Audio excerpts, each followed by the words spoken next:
9 మూడుల తోరమును కట్టుకుంది ఆడది అంటే దానికి అర్థం ఏమిటంటే ఆమె పూర్ణత్వాన్ని పొందుతోంది. ఎక్కడికి పూర్ణత్వం? ఒకటి పక్క సున్న నుండి ఇక్కడ ఆమెకి లేదన్న మాట ఉండదు. ఇల్లాలుగా అన్నిటా పూర్ణత్వం.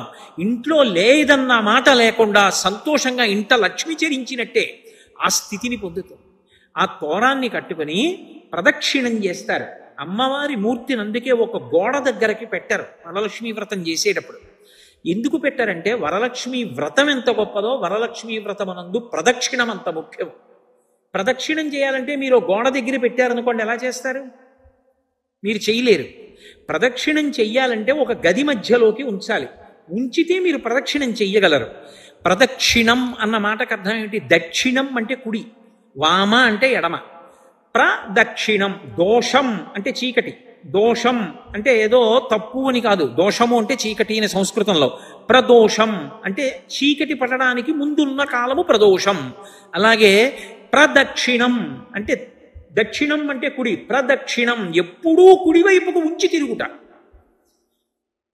ఎప్పుడూ కుడివైపుకు ఉంచి తిరగడం అంటే ఏదో తిరగడం కాదు. నేను ఇప్పుడు ఇలా నడిచొచ్చాను అనుకోండి, అప్పుడు ఈ 2 మైకులు లేదా ఈ ఆసనం నా కుడి చేతి వైపుకుంటాయి కదా. నేను ఇలా నడిచాను అనుకోండి, నా కుడి చేతి వైపుకుంటాయి. నేను మళ్ళీ ఇలా నడిచొచ్చాను అనుకోండి, నా ఎడం చేతి వైపుకుంటాయి కదా. అలా ఒకసారి వెళ్ళినప్పుడు కుడి చేతి వైపుకుంది, ఇలా తిరిగి వస్తే ఎడం చేతి వైపుకుంది. అలా రాకూడదు. అది పరమ పూజనీయమైన వస్తువు. దాని చుట్టూ తిరిగినంత మాత్రం చేత అది నీకు శక్తినిచ్చేయగలదు అనుకుంటే మౌనంగా 3 మార్లు తిరుగుతారు. ఒక్క మారైనా చాలు. కల్పం ప్రకారం 3 మాటలు. ఆ ప్రదక్షిణం చేసేటప్పుడు ఎప్పుడూ కుడివైపే ఉండాలి. అంటే ఏం చెయ్యాలి అంటే చుట్టూ తిరిగి రావాలి. నేను ఇప్పుడు ఈ ఆసనానికి చుట్టూ తిరిగి వచ్చాను అనుకోండి, అప్పుడు ఏమవుతుంది? ఇది నా కుడి చేతి వైపే ఉంటుంది. కోటేశ్వరరావు గారిని వేదిక మీదకి రావలసిందిగా కోరుతున్నాం అన్నారనుకోండి, నేను ఇలా వచ్చి ఇలా ఎక్కకూడదు.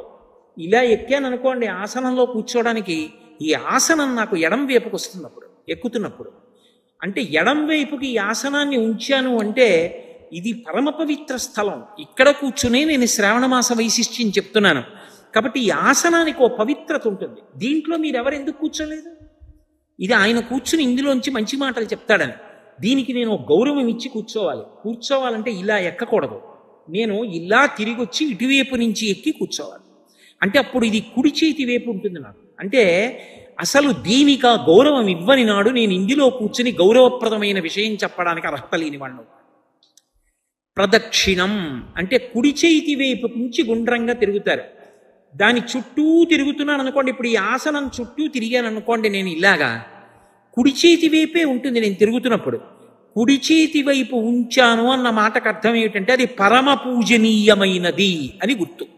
ఇప్పుడు ఈ వేదిక మీద కూర్చున్నాను, సాయిబాబా గారి మూర్తి ఎటుండాలి? అటుండాలి. ఎందుకని? ఆయన పరమ పూజనీయుడు. పరమ పూజనీయుడైన సాయిబాబా గారి మూర్తిని తెచ్చి ఇటు పెట్టకూడదు.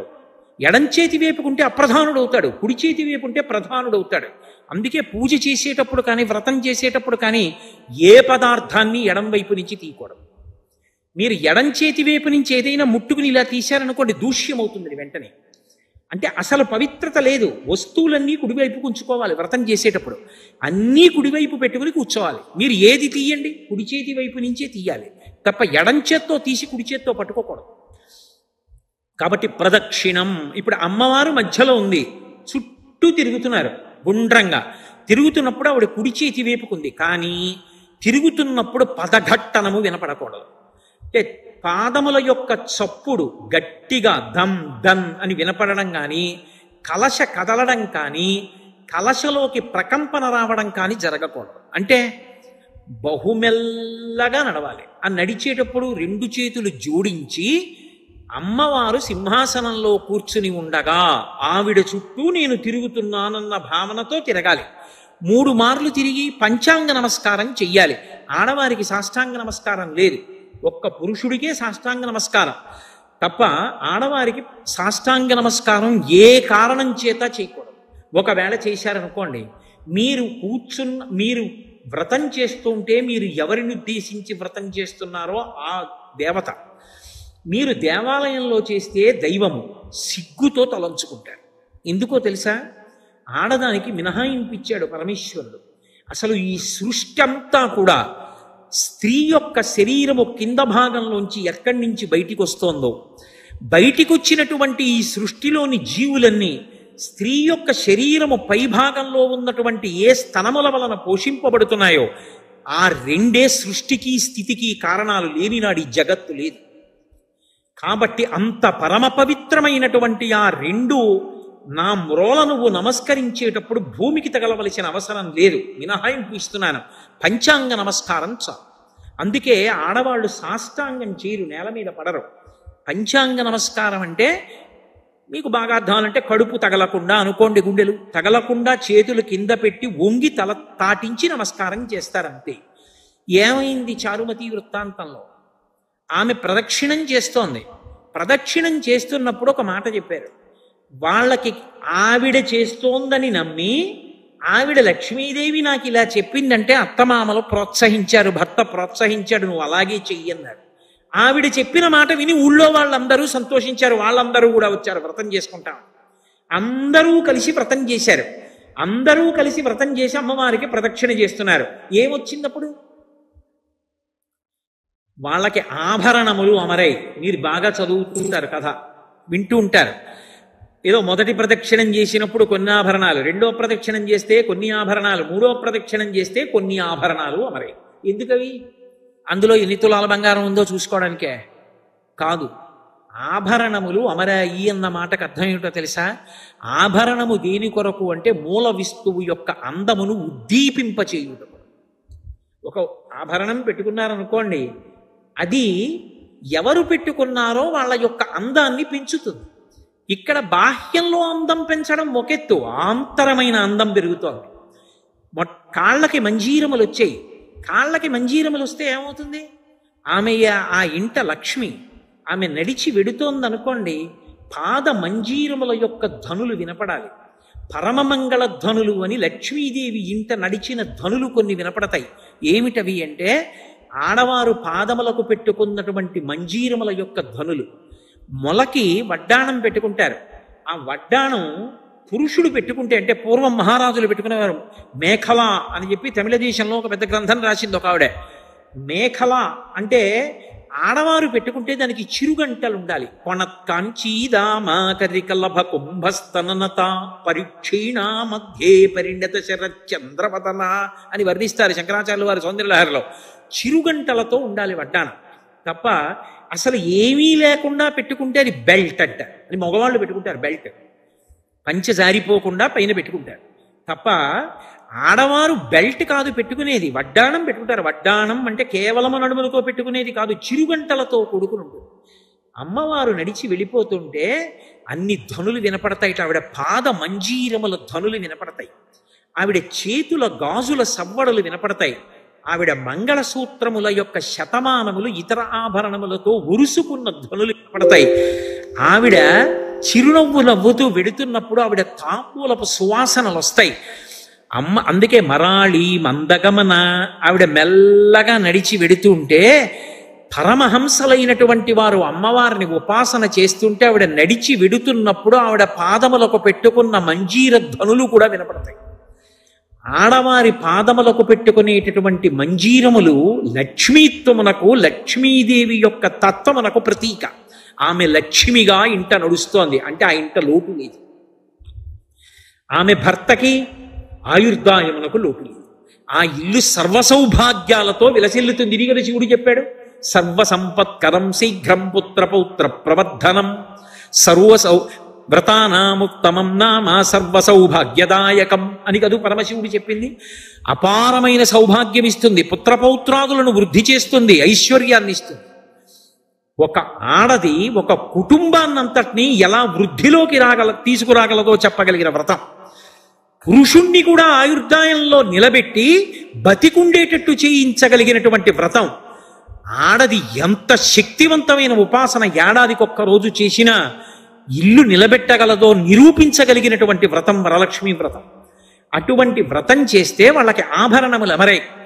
ఆభరణములు అంటే చేతికి గాజులు వేసుకుంటారు ఆడవాళ్ళు. అవి సౌభాగ్య సూచన. ఎందుకని అంటే చూడండి, పురుషుణ్ణి దెప్పి పొడుస్తుంటారు. ఎక్కడికో బదిలీ అయ్యాడు అనుకోండి, ఆయన ఒక్కడే ఉంటున్నాడు. పాపం ఏదో ఆయనే వండుకుంటూ ఉంటాడు, చెయ్యి కాల్చుకున్నాడు అంటే. ఎందుకని అంటే ఆయనే వంట చేసుకున్నాడు అని అర్థం. చెయ్యి కాల్చుకున్నాడంటే శిక్ష. ఆయనకి వండి పెట్టేవాడు లేడు, ఆయనకు ఆయనే వడ్డించుకుంటున్నాడు.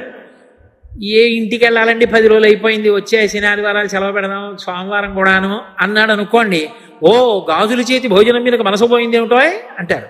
గాజుల చేతి భోజనం మీదకి మనసు పోయింది ఏమిటోయ్ అన్న మాట వేళాకోళం కాదు, మీరు బాగా గుర్తుపెట్టుకోవాలి. నువ్వు విష్ణుస్వరూపానివి, నిత్యానపాయివి.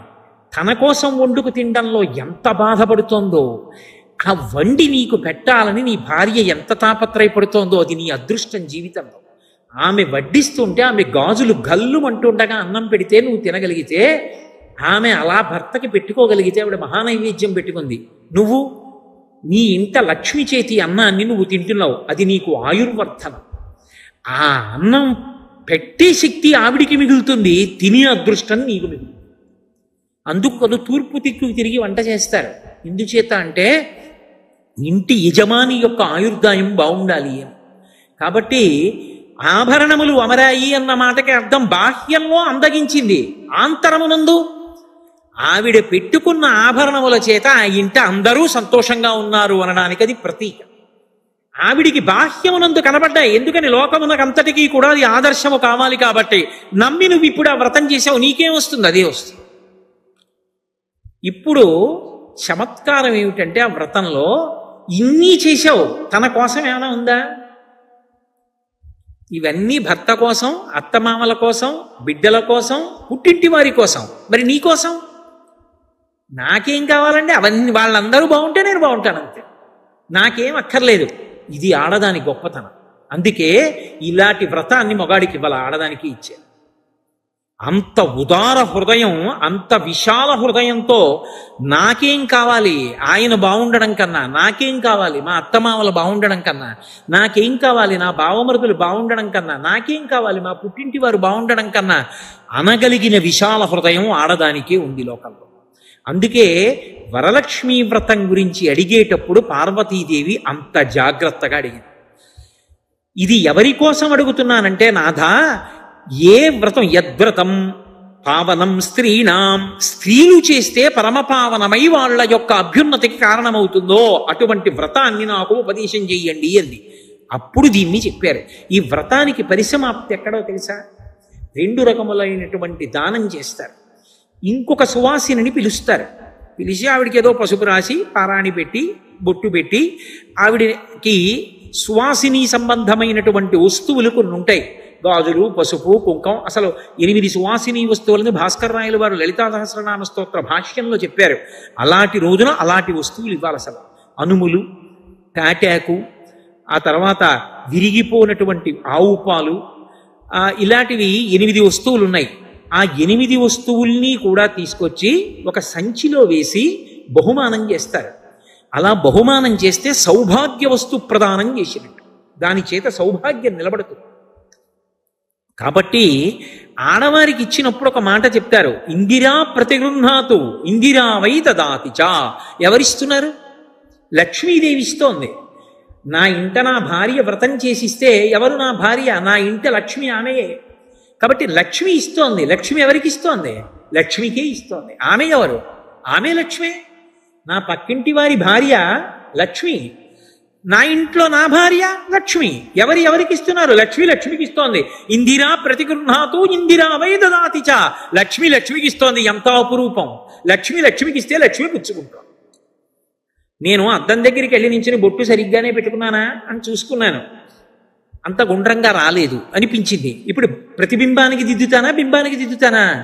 నేను పెట్టుకున్న బొట్టు గుండ్రంగా లేకపోతే వేలుతో సర్దుకుంటాను. సర్దుకుంటే ప్రతిబింబానికి గుండ్రంగా ఉందనుకోండి, ఓ బింబానికి గుండ్రంగా ఉంది.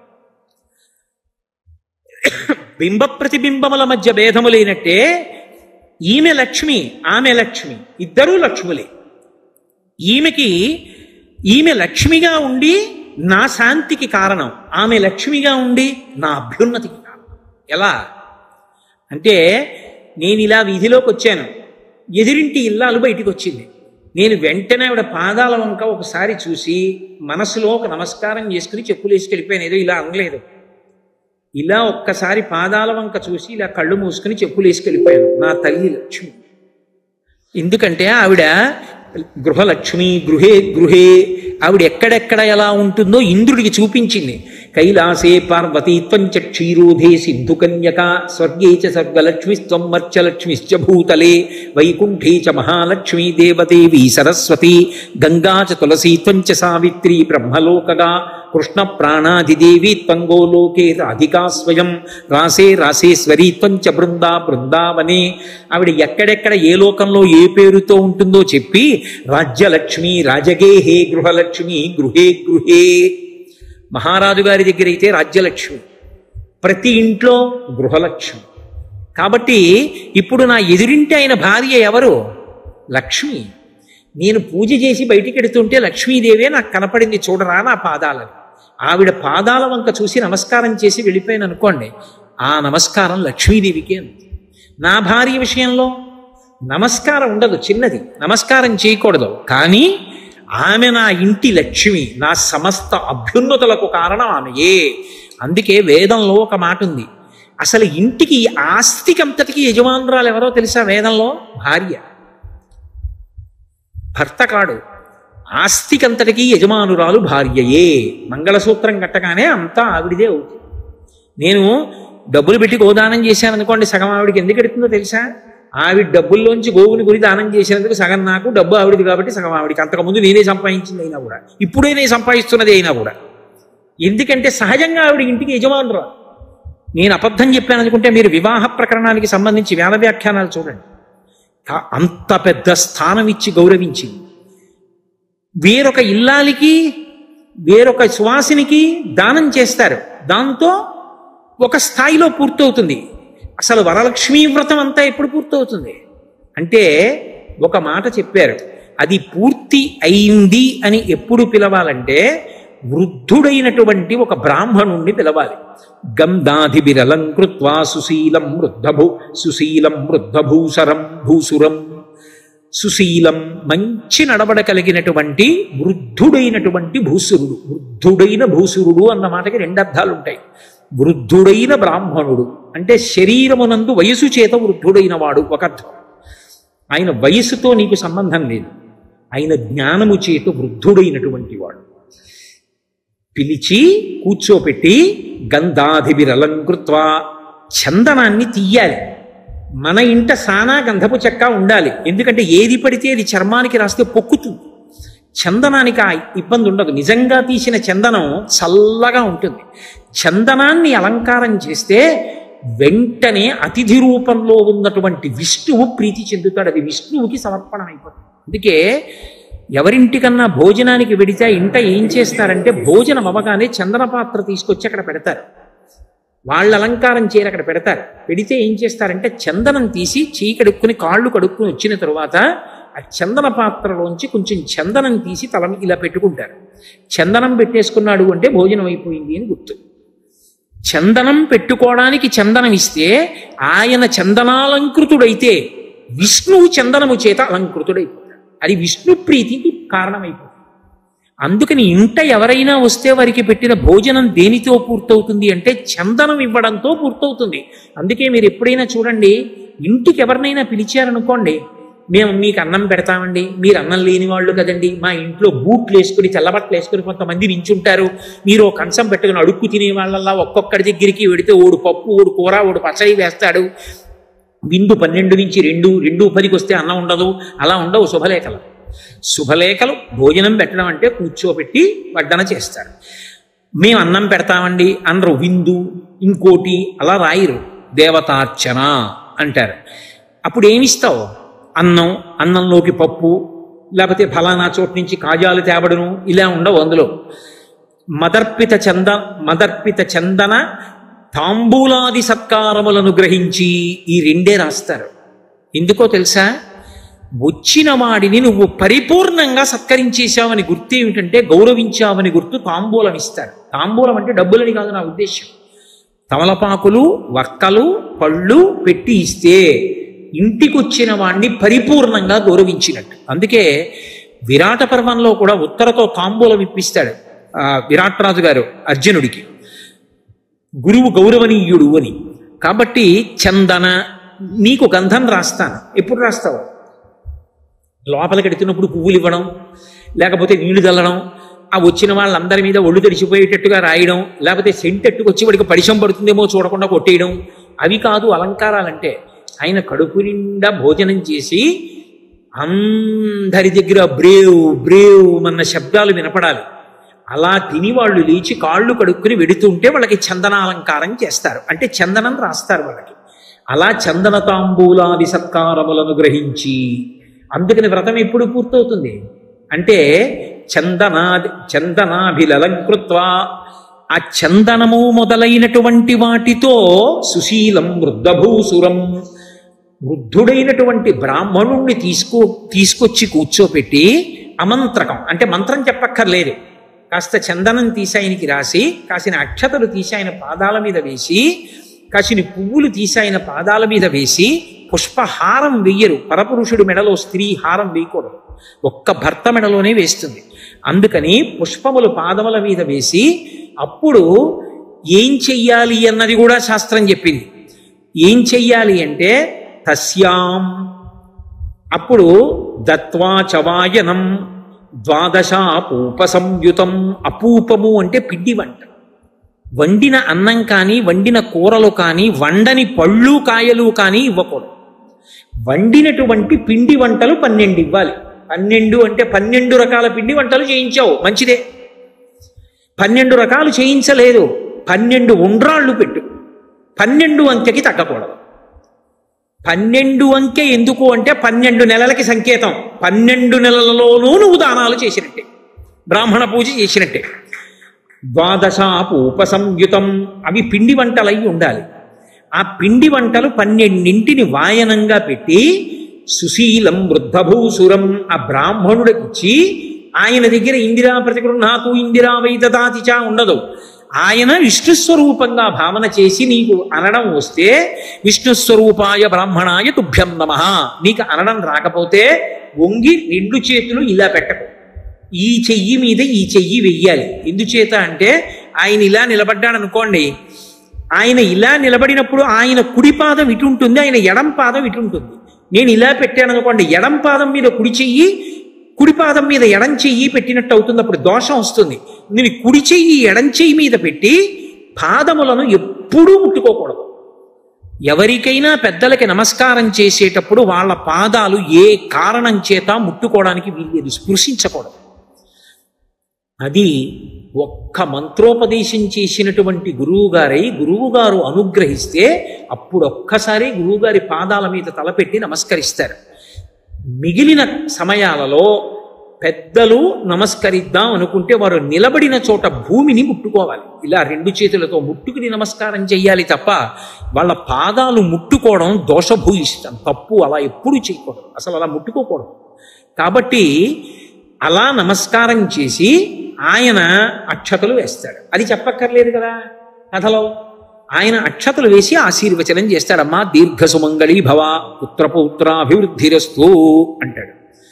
ఆయన అన్న మాట విష్ణువు నోటి నుండి వచ్చిన మాట, దాని చేత వ్రతము అక్కడితో పూర్తవుతుంది. నీకు సంతోషం ఉంది, బోలెడంత మంది లక్ష్మీదేవుల రూపాలలో సువాసినులు నీ ఇంట్లోకి రావాలనుంది, లోపలికి పిలుస్తారు. పిలిచి పేరంటం అంటారు. సాయంకాలం వేళ తెలుగు సంప్రదాయంలో పేరంటం పిలిచామండి అంటారు. అనేక మంది సువాసినులు వస్తారు. వచ్చిన వాళ్ళందరినీ లక్ష్మిగా భావించి చక్కగా పసుపు రాసి పారాణి పెట్టి వాళ్ళకి బొట్టు పెట్టి వాయనం ఇస్తారు. వాయనం ఇచ్చేటప్పుడు మళ్ళీ వండినవన్నీ ఇవ్వక్కర్లేదు, శనగలు తప్పకుండా ఇస్తారు. ఎందుకు శనగలు ఇవ్వడం అంటే శనగలకు ఒక ప్రత్యేకమైనటువంటి లక్షణం.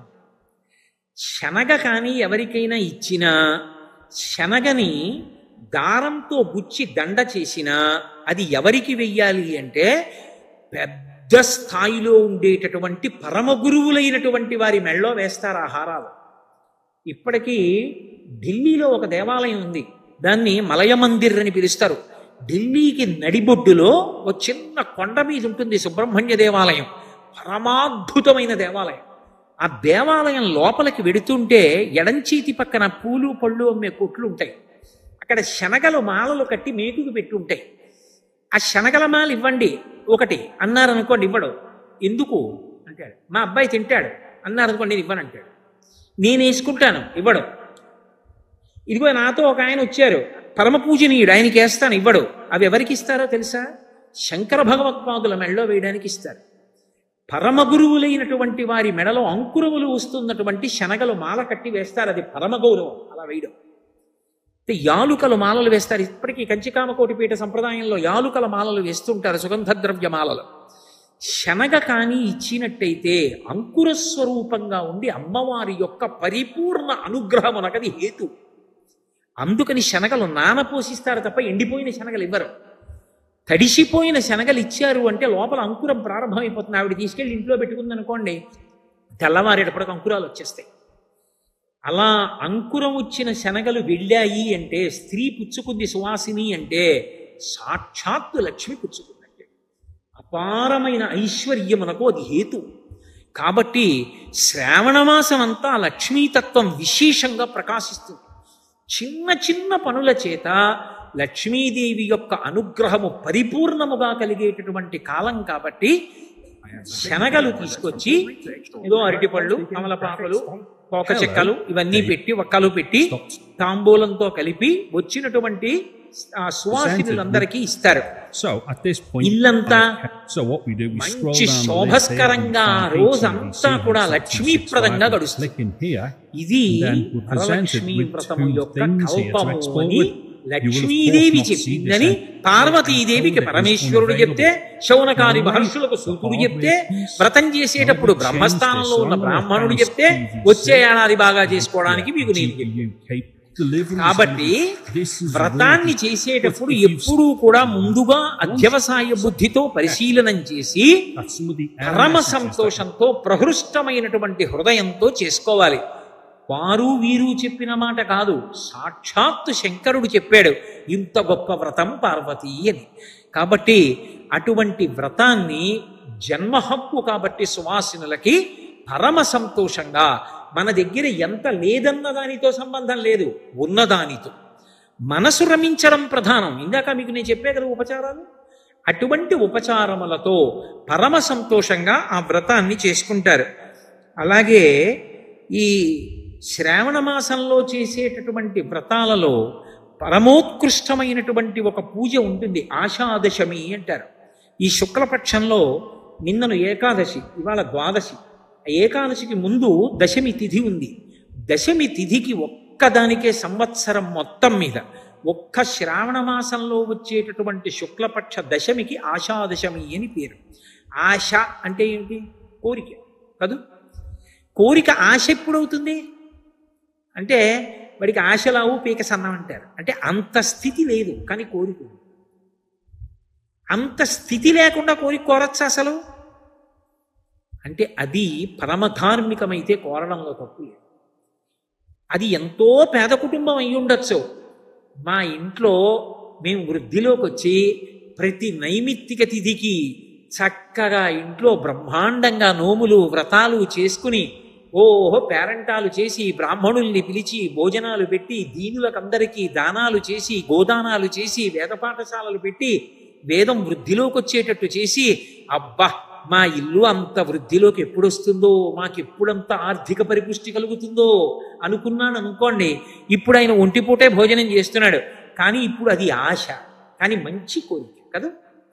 ఇప్పుడు అటువంటి ధార్మికమైన కోరిక ఇప్పుడు వాళ్ళ స్థితిలో ఎవరైనా చూస్తే అది సంభవమా అనిపిస్తుంది.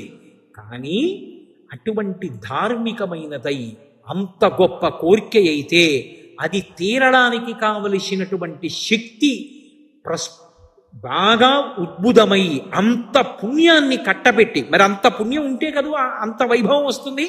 అంత పుణ్యాన్ని ఇచ్చే తిథి ఏది అంటే శ్రావణ మాస శుక్లపక్షంలో వచ్చేటటువంటి దశమి. ఏం చేస్తే? పరమశివుడికి చందనోదకంతో అభిషేకం చేయాలి. ఆషాదశమి నాడు ఏం చెయ్యాలంటే పరమశివుడికి అనేక పదార్థాలతో అభిషేకం చేస్తాం. ఆషాదశమి నాడు చేసేటటువంటి అభిషేకంలో విశేషమైనటువంటి చందనోదకంతో చెయ్యాలి. చందనోదకం అంటే గంధం నీళ్లలో కలపడం. గంధం నీళ్లలో కలపడము అని నేను అన్నప్పుడు మీరు ఎప్పుడూ ఒక మాట బాగా గుర్తుపెట్టుకోవాలి. అందులో ఒక పూర్వాంగం ఉంటుంది. ఏదో ఇంత గుండ తీసుకొచ్చి కలపమని నా ఉద్దేశ్యం కాదు. అందులో కాయిక వాచిక మానసిక బడలిక ఉండాలి. అంటే ఒక చందనపు చెక్క ఒకటి తీసుకొచ్చి, ఒక చందనపు సాన తీసుకొచ్చి, నేను ఇవాళ చందనోదకంతో విశేషాభిషేకం చెయ్యాలనుకుంటున్నాను కాబట్టి తెల్లవారుజామున 4 గంటలకి సంధ్యావందనం చేసి కూర్చుంటే నేను ఇంత చందనం తీయాలనుకోండి, గంట సేపు తీయాలి. ఇంత చందనం నేను తీసి గూడ నిప్పెట్టాక నా కొడుకుని పిలిచి, ఒరే చందనం తీ, వాడు 1 గంట తీశాడు. నా భార్యని పిలిచి 1 గంట చందనం తీ, ఆమె తీసింది. నా రెండో కొడుకుని పిలిచి, ఒరే కాస్త చందనం తీ, అందలం కలిపి తీసిన చందనం ఇంత చందనం అయింది. ఆ పైన ఎర్ర చందనం తీశాను. ఇప్పుడు ఎర్ర చందనం, ఈ చందనం, లేదా పోనీ ఏదో ఒక చందనం తీసి, ఇప్పుడు ఈ చందనోదకం అంటే ఈ చందనపు ముద్ద తీసుకెళ్ళి ఒక బిందెడు నీళ్లలో కలిపాను. మనం వాసన చూడకూడదు, ఎంత సుగంధభరితమైనటువంటి వాసన వస్తుంది. అసలు మీరు ఏ కోరిక కోరలేదనుకోండి, అంతకన్నా ఉత్తమం ఇంకో. మీకేమివ్వాలో ఈశ్వరుడికి తెలుసు, అడగక్కర్లేదు. అసలు ఈశ్వరుడి దగ్గర కోరిక కోరడం ఎందుకో తెలుసా? కష్టం చెప్పుకోకుండా ఉండలేక, ఆయన అనుగ్రహించడని కాదు, నా ఆర్తి కొద్దీ చెప్పకుండా ఉండలేక నేను ఆయనకి చెప్పడం కానీ, నాకేమివ్వాలో ఆయనకి తెలియదని నేను చెప్పడం కాదు, నేను అడగడం కాదు. ఆయనకి తెలుసు నాకేమివ్వాలో. నేను కోరిక కోరక్కర్లేదు, కానీ ఎందుకు కోరుతాను అంటే కోరకుండా ఉండలేక. ఆయన దగ్గర తప్ప నాకు స్వాతంత్రం ఎక్కడుంది? స్వామి నీకు తప్ప ఎవరికి చెప్పుకోను, అందుకు చెప్పుకుంటున్నాను.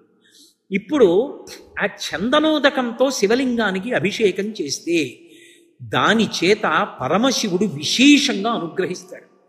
అటువంటి శివాభిషేకం చేత, ఆ చందనోదకం చేత శివానుగ్రహం కలిగితే ఏ రకమైనటువంటి ధార్మికమైన కోరిక అయినా సరే అది ఇప్పుడు చూస్తే అయ్య బాబోయ్ అంత పెద్ద కోరికే వీళ్ళకి అనిపించచ్చు, కానీ ఆ కోరికని నిజం చేస్తాడు. అందుకే కల్పంలో ఒక మాట చెప్తారు, ఆషాదశమిని దీర్ఘకాలం చెయ్యండి అంటారు. జ్ఞాపకం పెట్టుకొని వరలక్ష్మీ వ్రతం ప్రతి సంవత్సరం ఎలా చేస్తారో ఆషాదశమి నాడు పురుషుడు శివాలయంలో చందనోదకంతో అభిషేకం చెయ్యాలి. అథవా పురుషులు ఏం చెయ్యాలి? స్నానం చేసి ఓ చందనం పలక దుంగ, ఆ చందనపు సాన దుంగ పట్టుకుని అభిషేకం చేసుకోవడం రాకపోతే దేవాలయంలోకి వెళ్ళి కూర్చుని చందనం తీసి శివాలయంలో ఇవ్వాలయ్యా అభిషేకం చేయండి. వాళ్ళు అభిషేకం చేస్తున్నప్పుడల్లా ఈ చందనం కలిపి అభిషేకం చేస్తారు. నువ్వు చందనాన్ని శివాలయంలో ఇచ్చావనుకో, అక్కడ ఆలయంలో జరిగిన ప్రతిష్టని బట్టి ద్విగుణీకృత ఫలితం వస్తుంది. ఇంట్లో చేసుకుంటే ఒకటి, దేవాలయంలో చేశాననుకోండి అది మనుష్య ప్రతిష్ట అయితే ఏదో ఒక 100 రెట్లు, అది ఒక ఋషి ప్రతిష్ట అయితే 1000 రెట్లు, అదే ఏదో దేవతలు ప్రతిష్ఠ చేస్తే 1000 రెట్లు, అది స్వయంభూ అయితే అనంతం, అసలు లెక్కలేదు. కాబట్టి చాలా తేలికగా జీవితంలో తరించి లక్ష్మీ కటాక్షాన్ని కల్పించగలిగినటువంటి పూజలన్నీ కూడా శ్రావణ మాసంలోనే నడుస్తాయి. మీరు ఒక విషయం బాగా గమనించాలి, శివ పూజ లక్ష్మి యొక్క అనుగ్రహమునకు కారణం. పరాశర భట్టర్లు శ్రీగుణరత్న కోశం చేస్తూ ఒక మాట అంటారు, శ్రియశ్రీహి తవచ హృద్యాం భగవతీం శ్రియం తప్యూపృచ్చైః వయమిహ ప్రణామః స్మృతరాం దృశౌతే భూయాస్తాం సుఖతరలతారీ శ్రవణతః పునః హర్షోత్కర్షాః స్ఫుటతు భుజయోః కంచుకశతం అంటారు. లక్ష్మీదేవి యొక్క వైభవం చెప్తుంటేట విష్ణువు పొంగిపోతాట, అబ్బా మా ఆవిడ గొప్పతనం ఇలా ఉంటుందని. ఇలా ఇలా పొంగిపోతే ఇలా ఇలా గుండెలు పెరిగిపోయి ఆయన కట్టుకున్నటువంటి 100 కవచాలు పిట్లిపోయి కింద పడిపోయాక చూసుకుంటాట, ఓహో మా ఆవిడ్ని పొగిడితే ఇంత పొంగిపోయానా అనుకుంటాట. లక్ష్మీదేవి యొక్క వైభవం చెప్పేటప్పటికి నీలమేఘశ్యాముడు కదూ పర్జన్య పావనో నలహ, పర్జన్యుడు విష్ణుస్వరూపం. ఎంత సంతోషపడిపోయాడు, ఎక్కడి నుంచో గబగబా వచ్చి ప్రాంగణం అంతా చుట్టి కురిపించేస్తున్నాడు. కాబట్టి అది కూడా ఈశ్వర కృపే, విష్ణువు యొక్క అనుగ్రహం కలిగింది అనడానికి ఇదే తార్కాణం. కాబట్టి ఆషాదశమి నాడు పరమశివలింగానికి చందనోదకంతో అభిషేకం చెయ్యడం లక్ష్మీదేవి యొక్క అనుగ్రహానికి కారణం. మీరు ఎప్పుడైనా ఒక విషయం జ్ఞాపకం పెట్టుకోండి, అపారమైనటువంటి లక్ష్మీ కటాక్షమునకు హేతువైనదేది అంటే శివార్చన. అసలు లక్ష్మీదేవి యొక్క స్థానం ఏది? బిల్వ నిలయాం అని కదా చెప్తాం. బిల్వమునందు ఆవిడ ఉంటుంది. బిల్వము అంటే మారేడు దళం, మారేడు దళంలో ఉంటుంది. మారేడు దళంలో ఆవిడ ఉంది. ఆవిడ మారేడు దళంలోంచి మన ఇంట్లోకి రావాలంటే ఏమవ్వాలి? అది శివలింగం మీద పడాలి. మారేడు దళం ఇలా పట్టుకున్నాను అనుకోండి, లక్ష్మి మారేడు దళంలోనే ఉంటుంది. మారేడు దళం శివలింగం మీద పడింది అనుకోండి, ఈనెలు శివలింగానికి జరిగితే లక్ష్మీ కటాక్షం, బోర్లా పడితే సరస్వతీ కటాక్షం. జ్ఞానం వస్తుంది బోర్లా పడితే, తిరగబడి ఈనెలు తగిలితే లక్ష్మీ కటాక్షం. అందుకే బిల్వ నిలయాం, అది శివ పూజ చేత లక్ష్మీ కటాక్షం వస్తుంది. అందుకే మీరు చూడండి, శివ పూజ చేసేటటువంటి వారు మహదైశ్వర్యవంతులై ఉంటుంటారు. కారణాల్లో ఒకటి ఎందుచేత అంటే శివ పూజ విపరీతమైనటువంటి ఐశ్వర్యానికి కారణం. క్రమంగా శివభక్తిలో కుదురుకొని నియమంగా శివాభిషేకం చేయడం అలవాటైందనుకోండి, వాడి ఐశ్వర్యానికి అసలు ఏ విధమైనటువంటి హద్దు ఉండదు. అసలు ఐశ్వర్యం అన్న మాటకు అర్థం ఏంటో తెలుసా? తృప్తి. తృప్తిని మించిన ఐశ్వర్యం లేదు. ఎంత ఉన్నా ఏదో లేదన్నవాడు దరిద్రుడేగా, ఏమీ లేకపోయినా నాకేం లేదన్నవాడు ఐశ్వర్యవంతుడేగా. కాబట్టి నా దృష్టిలో పరమైశ్వర్యవంతుడు ఎవరు అంటే గొప్ప తృప్తి కలిగిన వాడు. అంటే నేను కాదా ఆ మాట అన్నాం, శంకర భగవత్పాదులు అన్నారు ఆ మాట. కౌపీనవంత కలు భాగ్యవంత అన్నారు. గోచీ పెట్టుకున్న వాడి కన్నా ఐశ్వర్యవంతుడు లోకంలో ఎవడు అన్నారు. ఎందుకని అంటే అన్నీ వదిలేసిన వాడు సర్వసంగ పరిత్యాగి, నాకేం కావాలని చెప్పి అంతటా బ్రహ్మాన్ని చూసి పొంగిపోతూ ఓ గోచీ పెట్టుకు తిరుగుతుంటాడు రమణ మహర్షిలా. యోగరతో వా భోగరతో వా సంగరతో వా సంగ విహీన యశ్చ బ్రహ్మణి రమతే చిత్తం నందతి నందతి నందత్యేవ. అన్నీ ఉన్నా నాకేదో లేదని ఏడిచేవాడు దరిద్రుడు. ఏమీ లేకపోయినా గోచీ పెట్టుకుని నాకేం లేదని అంతటా బ్రహ్మాన్ని చూసి పొంగిపోయేవాడు ఐశ్వర్యం. ఆషాదశమి, ఇంకసలు ఆ మాట అన్వయం చేయడం సాధ్యం కాదు, అంత పెద్ద ఎత్తున అనుగ్రహించగలదు. కాబట్టి ఆ రోజు మరిచిపోకుండా ఆషాదశమి నాడు పరమశివుడికి చందనోదకంతో అభిషేకం చెయ్యడాన్ని మర్చిపోవద్దు. బాహ్యంలో పరమశివుడికి చందనం ఉదకంతో అభిషేకం చేస్తే ఒక ఫలితం ఉంటుంది.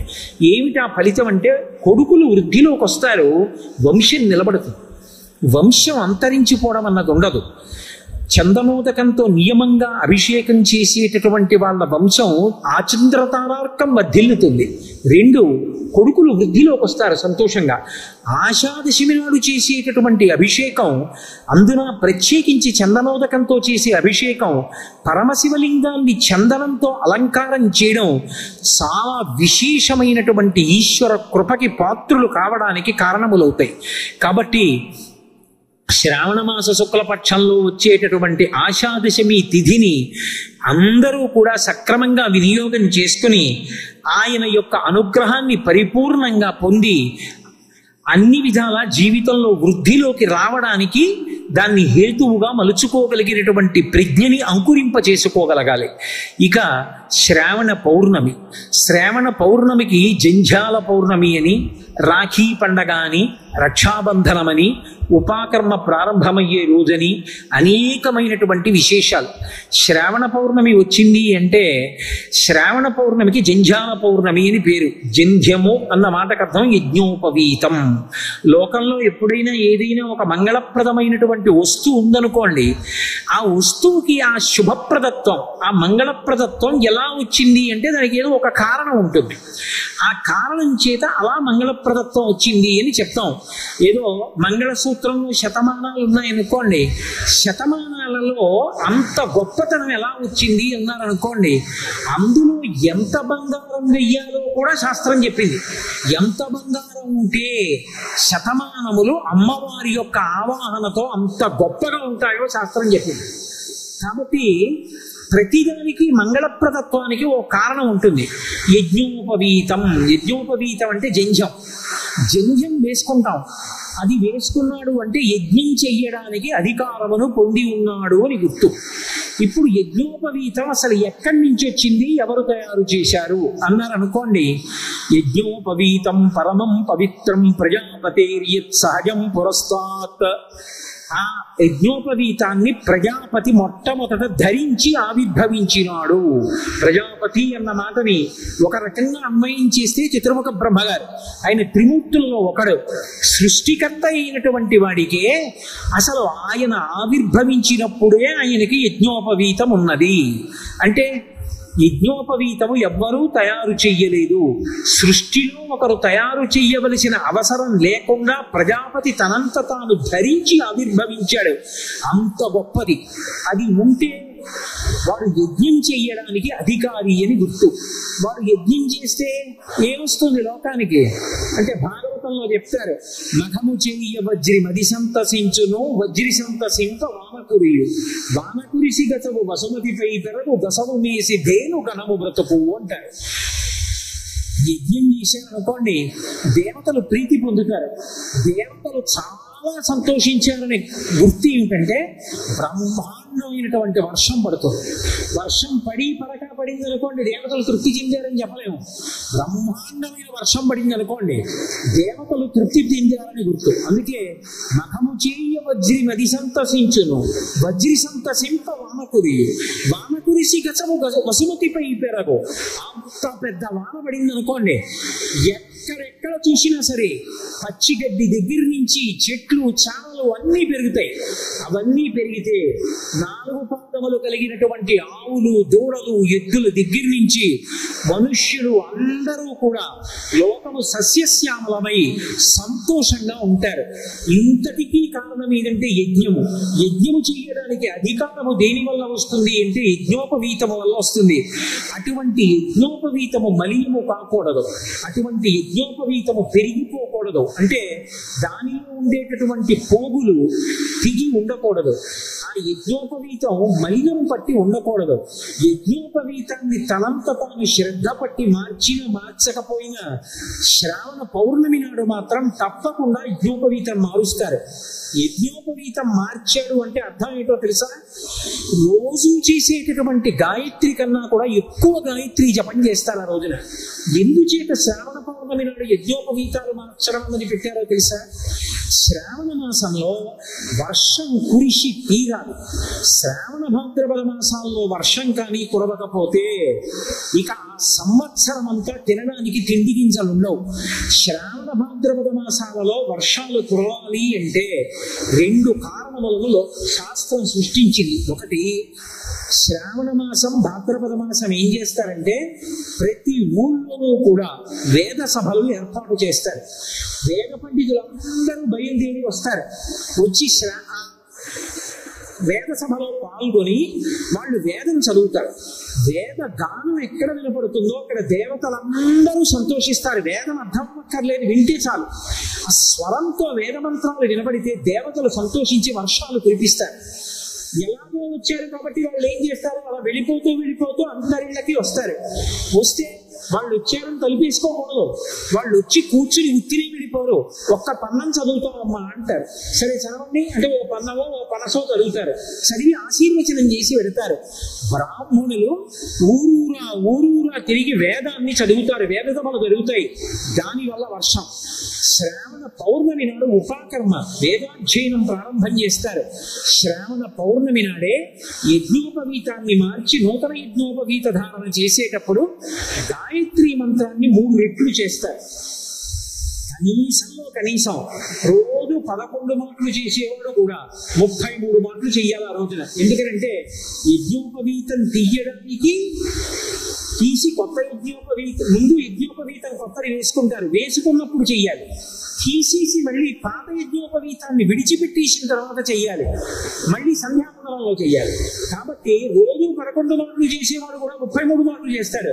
3 పూట్ల 1000 మాటలు చేసేవాడు 9000 చేస్తాడు. అంత శ్రద్ధతో చేస్తారు. శ్రావణ పౌర్ణమి నాడు గాయత్రి మంత్రం విశేషంగా జపం చేయబడుతుంది కాబట్టి గాయత్రి గానము చేసినంత మాత్రం చేత రక్షించేటటువంటి శక్తి కలిగిన మంత్రం. ఆ గాయత్రి మంత్రం శ్రావణ పౌర్ణమి నాడు విశేషంగా జపం చేయబడినటువంటి కారణము చేత అందరూ కూడా ఆ మంత్రాధిష్టాన దేవత అయినటువంటి గాయత్రీదేవి యొక్క అనుగ్రహంతో అన్ని రకములైనటువంటి ఐశ్వర్యాలని పొంది సకల సంపత్తుల చేత, సౌభాగ్యము చేత, ఆయురారోగ్య ఐశ్వర్యముల చేత ఆనందప్రదమైనటువంటి జీవితాన్ని గడపడానికి కావలసినటువంటి పరమేశ్వర సంబంధమైనటువంటి అనుగ్రహ సంబంధమైన విభూతులను పొందుతారు. శ్రావణ మాసంలో వచ్చేటటువంటి మరొక అద్భుతమైనటువంటి తిథి కృష్ణపక్షంలో వచ్చేటటువంటి అష్టమి. కృష్ణాష్టమి అంటాం. కృష్ణాష్టమి శ్రీకృష్ణ పరమాత్మ అవతార స్వీకారం చేసినటువంటి రోజు. అది శ్రావణ మాసంలో వస్తుంది. ఎందుకు శ్రావణ మాసంలో వచ్చినటువంటి అష్టమి నాటి అర్ధరాత్రి పుట్టాలి? ఏం అలా పుట్టకపోతే ఇంకోలా పుడితే కృష్ణాష్టమి కాదా? కృష్ణుడు ఎప్పుడు పుట్టినా కృష్ణాష్టమిగా. మరి కృష్ణుడు అలా ఎందుకు పుట్టాడు అంటే మీరు అందులో ఉండేటటువంటి తత్వాన్ని జాగ్రత్తగా అర్థం చేసుకోవాలి. మనకి ఒక రోజు అంటే పగలు రాత్రి కలిపితే ఒక రోజు. పగటి పూట సూర్య భగవానుడు ఉంటాడు, అన్నీ కనపడతాయి. రాత్రి వేళ సూర్యకాంతి ఉండదు, చీకట్లో ఇంకేం కనపడదు. అది అర్ధరాత్రి అయిందనుకోండి అసలు కనపడదు. మనకి ఒక రోజు అయితే రాత్రి పగలు కలిపితే ఒక రోజు. పితృదేవతలకి ఒక నెల అయితే ఒక రోజు. శుక్లపక్షం అంతా పగలు, కృష్ణపక్షం అంతా రాత్రి. కృష్ణపక్షం అంతా రాత్రి అయితే 8వ తిథి అయినటువంటి అష్టమి అర్ధరాత్రి. అంటే పితృదేవతలకు అర్ధరాత్రి. మనకి కృష్ణ భగవానుడు అర్ధరాత్రి పుట్టాడు కాబట్టి మనకి రాత్రి. మనుష్యులకు రాత్రి, పితృదేవతలకు రాత్రి. దేవతలకు ఉత్తరాయణం పగలు, దక్షిణాయనం రాత్రి. మళ్ళీ దక్షిణాయనంలో అర్ధరాత్రి పుట్టాడు శ్రావణ మాసంలో. శ్రావణ మాసం మిగిలిన మాసాల కన్నా కూడా చీకటిగా ఉంటుంది. ఎందుచేత అంటే నల్లటి మబ్బులు కిందకు వచ్చేస్తాయి. కిందకు వచ్చిన కారణంగా వసంత ఋతువులో సాయంకాలం 7 గంటలకి ఏ వాతావరణం ఉంటుందో శ్రావణ మాసంలో సాయంకాలం 5 గంటలకు ఆ వాతావరణం ఉంటుంది. చీకటి పడిపోయినట్టుగా ఉంటుంది. అందువల్ల శ్రావణ మాసం అష్టమి నాటి అర్ధరాత్రి కటిక చీకటిగా ఉంటుంది. కాబట్టి దేవతలకు రాత్రి, పితృదేవతలకు రాత్రి, మనుష్యులకు రాత్రి. ఇంతమందికి రాత్రి కావాలంటే అది శ్రావణ మాసపు కృష్ణపక్ష అష్టమి కావాలి. అంతటి అర్ధరాత్రి వేళ కృష్ణుడు పుట్టాడు. ఎందుకని? ఆయన నల్లటి మబ్బులో ఉంటాడు, అదో చీకటి. అందుకే ఆయనకి కృష్ణ అని పేరు. కృష్ణ అంటే నలుపు అని ఒక అర్థం. కృష్ణపక్షము అంటే నల్లని పక్షం అని, కాబట్టి నల్లనివాడు. పైగా నిజంగా కూడా నల్లనివాడు. ఇన్ని నలుపులు కలిసి వచ్చాయి. ఏమిటి నలుపులన్నీ? ఉన్న చీకటి సాలకి ఈ నలుపు కూడా ఎందుకు కొత్తగా మనకి అంటే కాదు. ఆ నలుపులో ఒక మెరుపు ఉంది. ఏమిటి ఆ మెరుపు? జ్ఞాన జ్యోతి. భగవద్గీత, గీతాచార్యుడు కృష్ణం వందే జగద్గురు. జగదాచార్యుడై మనం ధరించడానికి కావలసినటువంటి జ్ఞాన జ్యోతిని మనకు అందించడానికి అర్ధరాత్రి వేళ వచ్చాడు. చీకటి బాగా ఉన్నప్పుడే భయం ఎక్కువ ఉంటుంది. ఆ భయాన్ని పోగొట్టేది దీపం. జ్ఞానము కలిగితే ఇంకా సంసార భయం లేదు, ఇక పునరావృత్తి భయం లేదు. అటువంటి సంసార భయాన్ని పోగొట్టగలిగినటువంటి జగద్గురువుగా కృష్ణ పరమాత్మ వచ్చారనడానికి సంకేతమే శ్రావణ మాసపు అష్టమి నాటి అర్ధరాత్రి ఆవిర్భవించాడు. అందుకే పోతన గారు కృష్ణ పరమాత్మ యొక్క ఆవిర్భావ ఘట్టాన్ని చెప్తూ జలధర దేహు నాజాను చతుర్బాహు సరసీరు హక్షు విశాల వక్షు జారుగదా శంఖ చక్ర పద్మ విలాసు కంఠ కౌస్తుభమణి కంతిభాను కమనీయ కటిసూత్ర కంకణ కేయూర శ్రీవత్సవంచనంచిత విహారు మరుకుండల ప్రభావిత కుంతల లలాటు వైఢూర్య మణిగణ వరకిరీటు బాలు పూర్ణేందు రుచిజాలు భక్త లోకపాలు సుగుణాల వాలు కృపాపిశాలు చూచి తిలకించి పులకించి చోద్యమంది ఉబ్బి చెలరేగి వసుదేవుడు ఉత్సహించే అన్నారు. అది పరిపూర్ణావతారం. కారాగారంలో పుట్టి మహానుభావుడు పుట్టుకతోనే పీతాంబరం ధరించి చతుర్భుజుడై శంఖచక్ర గదా పద్మములతో ప్రకాశిస్తూ దర్శనమిచ్చాడు. లోకంలో బిడ్డడు పుడితే తల్లిదండ్రులు సంతోషిస్తారు. దేవకీ వసుదేవులు ఆయనకి నమస్కారం చేసి స్తోత్రం చేశారు. అంతటి మహానుభావుడు. లోకంలో జ్ఞాన జ్యోతిని వెలిగించినవాడు. ప్రస్థానత్రయమని మనకి మోక్షం ఇవ్వగలిగినటువంటి విద్య చెప్పగలిగినటువంటివి 3: భగవద్గీత, ఉపనిషత్తులు, బ్రహ్మసూత్రాలు. అందులో ప్రస్థానత్రయంలో ఒకటైనటువంటి భగవద్గీతని కురుక్షేత్ర సంగ్రామంలో అర్జునుడికి ప్రదానం చేశాడు. ఆ భగవద్గీత ఇప్పటికీ కూడా లోకమంతటి చేత ఆరాధింపబడి చదవబడి మోక్షమునకు కారణమవుతోంది. అందుకే శంకర భగవత్పాదులు భగవద్గీత కించిదధీత గంగాజలలవ కణికాపీత సకృదపేన మురారి సమర్చ క్రియతే తస్య యమేన నచర్చ అంటారు. భక్తితో రోజు ఒక్క భగవద్గీత శ్లోకాన్ని చదువుకుంటే చాలు, ఇక యమధర్మరాజు గారితో చర్చ లేదు. మధ్యలో ఆయనతో ఎందుకు చర్చా వేదిక నాకు అంటే, ఆయనతో చర్చ అంటే ఆయన వచ్చి పాశాలు వేసి లాగడం, నేను రానండం ఉండవు. ఆయన కనపడడు, ఆయన లాగడు. అంటే దాని అర్థం విష్ణు పార్షదులో శివ పార్షదులు వచ్చి తీసుకెడతారు. భగవద్గీత చదువుకున్నటువంటి వాడికి అంతటి వైభవం కలుగుతుంది. అందుకే భగవద్గీత అంతా చెప్పి కృష్ణుడు అడిగాడు అర్జునుణ్ణి, భగవద్గీత అంతా చెప్పాను కదా నీకు ఏమర్థమైంది అన్నాడు. నష్టో మోహ స్మృతిర్లబ్ధ అన్నాడు అర్జునుడు. నా అజ్ఞానం పోయింది, నాకు ఏది జ్ఞాపకం రావాలో అది జ్ఞాపకానికి వచ్చిందన్నాడు. ఎవరికైనా సరే భగవద్గీత ప్రస్థానం చేయిస్తుంది, భగవంతుని వైపుకి నడిపిస్తుంది. అంత గొప్ప భగవద్గీతని మనకి జగదాచార్యుడై అందించాడు. లోకంలో ఎక్కడైనా భగవంతుడు పాశములు విప్పేస్తాడు, కట్లు విప్పుతాడు. శ్రీకృష్ణ పరమాత్మ గొప్పతనం ఏమిటంటే కట్లు వేశాడు. ఎవరికి? ఆఖరికి ప్రతిరోజు సాయంకాలం పశువుల్ని కట్టుకొయ్యలకి దగ్గరికి తీసుకెళ్లి కట్లు వేస్తూ ఉండేవాడు. ఏమైనా కర్మ?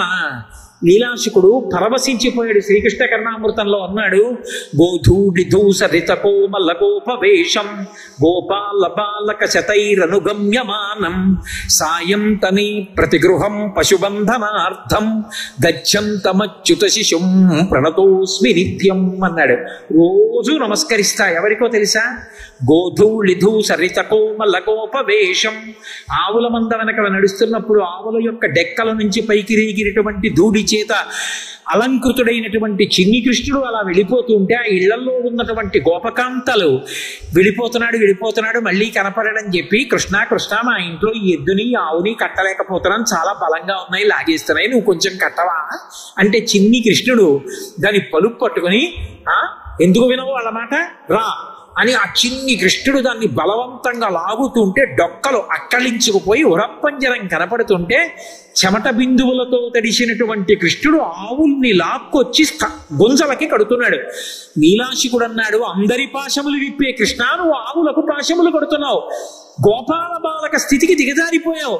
స్వామి నీ యొక్క అనుగ్రహానికి పరాకాష్ఠ, ప్రతిరోజు నువ్వు ఆవుల్ని కట్టిన సన్నివేశం తలుచుకుని నమస్కరిస్తానయా అన్నాడు. అంతటి మహాద్భుతమైన అవతారం. ఎక్కడో పుట్టడం కాదు, ఏ పాములిరుగక ఏ పారుమేటికి పశుల కాపరి ఇంట పాము కలిగే, ఏ తల్లి చనుబాలు ఎన్నడిడుగని ప్రోఢ తల్లి యశోద చన్నుల పాలు త్రావనిరిగే, ఏ హాని వృద్ధుల నిరుగని బ్రహ్మంబు పొదివిటిలో వృద్ధి పొందనుంది, ఏ కర్మములు లేక వెలయునొక్కడికి నిజత కర్మంబులు సంభవించే, ఏ చదువులనైన ఇట్టిట్టిదనరాని అర్థం అవయవములయందు అందముందే, ఏ తపములనైన ఎలమి పండని పంట వల్ల వీజనముల వాడపండే. ఏమీ తెలియనటువంటి గోపాల బాలురు గోపకాంతలు మొలకడిగితే తలకడిగితే మొలకడగారు, అటువంటి వారి మధ్య ఆడుకున్నాడు. వాళ్ళందరూ తన్నేరు, గుద్దారు, కౌగిట చేర్చుచు చెట్టపట్టుచున్ తన్నుచు గుద్దుచున్ నగచు తద్దయు కైవడి కూడియాడుచున్ మన్నన చేయు వల్లవ కుమారుల భాగ్యము విత్తయొప్పునే అన్నాడు బ్రహ్మగారు. ఏమదృష్టమయ్యా! పరిపూర్ణావతారం, రాశీభూతమైన బ్రహ్మము తెలియని వాళ్ళకి గోపాల బాలురు పట్టుకుంటున్నారు, కౌగులించుకుంటున్నారు, గుద్దుతున్నారు, తంతున్నారు, మీద పడుతున్నారు, సద్యన్నం తింటున్నారు, కృష్ణుడికి పెడుతున్నారు, కృష్ణుడు తింటున్న సద్యన్నం వాళ్ళకి పెడుతున్నాడు. వాళ్ళకన్నా అదృష్టవంతున్నా నేను, ఎందుకు ఈ దిక్కుమాలిన బ్రహ్మ పదవి నాకొద్దు, తీసే. ఎన్నడునైన యోగి విభులెవ్వని పాదపరాగమింతయున్ కన్నుల కానరట్టి హరి మహానుభావుడు. ఆయనతో తిరుగుతున్నటువంటి ఈ గోపాల బాలకులలో ఎవరిదైనా ఒక్కడి పాద రేణువులు నా తల మీద వేసుకునే అదృష్టమి నాకు ఈ బ్రహ్మపదవి తీసేయి. అహోభాగ్యం నందగోప వ్రజౌకసాం యన్మిత్రం పరమానందం పూర్ణం బ్రహ్మ సనాతనం అంటాడు యాతుడు మూలంలో. ఎంతో అదృష్టవంతులయ్యా వీళ్ళు, పరబ్రహ్మంతో ఆడుకుంటున్నారంటాడు. అటువంటి పరిపూర్ణావతారం కృష్ణావతారం. కృష్ణావతారంలో లీలలే లీలలు. కృష్ణావతారానికి ఉన్న గొప్పతనం ఏమిటంటే, మనం కష్టపడి కృష్ణుడి దగ్గర మనసు పెట్టక్కర్లేదు, కృష్ణుడే మన మనసు లాగేస్తాడు. అది ఆ అవతారానికి ఉన్న గొప్పతనం. మీరు తెలిసి కానీ తెలియక కానీ కృష్ణలీలలు విన్నారనుకోండి, అవి ఏదో సరదాగా విన్నా సరే మన మనస్సుని లాగేస్తాయి, వశం చేసేసుకుంటాయి. వశం చేసేసుకుని లోపల అర్థం అవనివ్వండి, అర్థం కానికపోనివ్వండి, బయట లీల వింటే చాలు అసలు అబ్బా ఎంత పరవశంగా ఉంటుందో. ఇన్ని మాటలు చదవనివ్వండి, భాగవతం దశమస్కంధం తీసి ఆ కృష్ణలీలలు చదువుతుంటే ఎంత ఆనందంగా ఉంటుందో. ఏమి కృష్ణలీలలు రా అనిపిస్తుంది. ఎంతమంది ఎన్ని రకాలుగా దర్శనం చేసి పొంగిపోయారు. వ్యాసుల వారు దర్శించారు, అంతకన్నా పోతన గారు, అంతకన్నా మధుసూదన సరస్వతి, అలాగే మహానుభావుడు లీలాశికుడు ఎంతమంది ఎన్ని దర్శనం చేశారో. అసలు ఆ కృష్ణలీలలు ఎవరో కొంతమందికి కనపడడం కాదు, ఉపాసన చేసిన ప్రతి వాళ్ళకి ఇప్పటికీ బాలకృష్ణుడిగా దర్శనమిస్తూనే ఉంటాడు. అందుకే పెద్దవాడైపోయిన కృష్ణుడి కన్నా బాలకృష్ణుడిగానే ఇష్టపడతారు. యశోదకి బాలకృష్ణుడి ఇష్టం. ఆశ్చర్యం ఏమిటో తెలుసా? రుక్మిణీదేవికి ఎవరిష్టం అంటే బాలకృష్ణుడి ఇష్టం. లోకంలో ఏ ఆడది కూడా మా ఆయన చిన్నప్పుడు ఎలా ఉన్నారో అది నాకు ఇష్టం, అలా ఉంటే బాగుండేది అంటుందా? అనదు. కానీ రుక్మిణీదేవి ఏమడిగిందో తెలుసా? మీరు పెద్దవారు అయిపోయిన తర్వాత ఈ రాయబారాలు, ఈ సారథ్యాలు, ఈ రాజకీయ వ్యూహ రచనలు, అబ్బబ్బా వీటికన్నా మీరు బాలకృష్ణుడిగా ఉన్న లీలలు చాలా బాగుంటాయి. మీరు పెద్దవారిగా ఇంట్లో తిరుగుతున్నప్పుడు ఉన్న తృప్తి కన్నా బాలకృష్ణుడిగా ఒక్క మూర్తి చేయించి తెచ్చి నాకు పెట్టండి, చూసి సంతోషిస్తానంది. అంటే అసలు ఆ బాలకృష్ణ లీలలు ఎంత గొప్పవో చూడండి. అప్పుడు విశ్వకర్మని పిలిచి చేయించాడు బాలకృష్ణుడి మూర్తిని. ఆ మూర్తే ఒకానొకప్పుడు విదేశీయులు ఓడలో తీసుకెళ్ళిపోతున్నారు, చందనపు దుంగలో పెట్టి తీసుకెళ్ళిపోతుంటే బ్రహ్మాండమైన వర్షం వచ్చి ఓడ ఊగిపోతుంది. ఓడ ఊగిపోతున్న సమయంలోనే మధ్వాచార్యుల వారు ఒడ్డున వెళ్ళిపోతున్నారు. చూశాడు ఓడలో ఉన్నటువంటి విదేశీ నావికుడు, ఈ దేశంలో మహాత్ములు అంతటి గొప్పవారు ఉంటారు, ఎవరో వెడుతున్నారు ఒడ్డునని ఓడలోంచి అరిచాడు, అయ్యా రక్షించండి రక్షించండి, ఓడ మునిగిపోతోంది తుఫాన్లోనని. విన్నారు మధ్వాచార్యుల వారు. ఉత్తరీయం తీసి ఒక్కసారి ఇలా ఊపారు, అంతే తుఫాన్ ఆగిపోయి ఓడ నిలబడింది. ఆయన ఒడ్డుకి ఈత కొట్టుకుంటూ వచ్చి నా ఓడలోకి వచ్చి మీకు కావలసింది తీసుకోండి అన్నాడు. నాకేం కావాలి, నాకేం అక్కర్లేదన్నాడు. ఏదో ఒకటి ఒక్కసారి రండి నా ఓడకన్నాడు. వెళ్ళారు. ఆయనకు ఆ చందనపు దుంగ చూడగానే అర్థమైంది, ఇందులో కృష్ణుడు ఉన్నాడు. రుక్మిణీదేవి కోసం కృష్ణ పరమాత్మ చేయించి ఇచ్చినటువంటి బాలకృష్ణమూర్తి. దాన్ని తీసుకొచ్చి మహానుభావుడు పుష్కరిణిలో స్నానం చేయించి ఉడిపి క్షేత్రంలో ప్రతిష్ఠ చేశారు. ఇవాళ ఉడిపి క్షేత్రంలో ఉన్న బాలకృష్ణుడు మధ్వాచార్యుల వారు తీసుకొచ్చినటువంటి కృష్ణ పరమాత్మ రుక్మిణీదేవికి బహూకరించినటువంటి బాలకృష్ణమూర్తి యొక్క మూర్తి. అంత గొప్ప మూర్తి ఉడిపి కృష్ణ భగవానుడు. ఆ బాలకృష్ణుడి లీలలు అంత గొప్పగా ఉంటాయి. ఆ కృష్ణాష్టమి తిథిని అందుకే అంత భక్తి ప్రపత్తులతో చేస్తారు. నేను ఇంత చెప్పిన తర్వాత నేను ఆ బాలకృష్ణుడి లీల మనసుని ఎలా లాగుతుందన్న దానికి ఒక ఉదాహరణ చెప్పకుండా ఉండలేను. లీలాశికుడు అనుభవిస్తాడు. అందులో నవనీత చౌర్యం చేస్తాడు కదా, వెన్నెత్తుకుపోతూ ఉంటాడు. అబ్బో ఎన్ని ప్రయోగాలు చేశారో, ఆయన్ని ఎలా అయినా పట్టుకోవాలి. ఎందుకని అంటే వీళ్ళందరూ చాడీలు చెప్తారు. యశోదమ్మ దగ్గరికి వెళ్ళి అమ్మ మా ఇంటికి వచ్చాడు వెన్నెత్తుకుపోయాడు, ఆవిడంది నాకు సాక్ష్యం కావాలి, పట్టుకోండి వెన్న చేత్తో తీసుకురండి. అలా దొరికితే కదూ, దొరకడు ఎప్పుడు. ఒక ఆవిడ గంటలు కట్టింది పాపం. ఒక ఆవిడ గంటలు కడితే కృష్ణ పరమాత్మ మెల్లిగా ఏదో నిత్యాలు వేసుకుని పైకి ఎక్కారు. ఎలా ముట్టుకుంటే గంటలు మోగుతాయి ఆలోచించారు. ఆయన పరిపూర్ణావతారం, ఆయన ఆజ్ఞాపిస్తే ఏదైనా మాట వినవలసిందే. ఓ గంటలారా మీరు మోగకండి అన్నాడు. అలాగే చక్కగా అందులో చెయ్యి పెట్టాడు, వెన్న తీశాడు, ఉంచాడు, వెన్న తీసి పిల్లలందరికీ పెట్టేశాడు. అందరికీ పెట్టి తను తింటాడు. ఆఖరణచారుడు వెన్న తీసుకొని అందరూ వెళ్ళిపోయారు కదా అని ఇలా నోట్లో పెట్టుకున్నాడు. గనగనగన మోగి. అరే మోగద్దన్నాను కదా, ఎందుకు మోగారు మీరు అన్నాడు.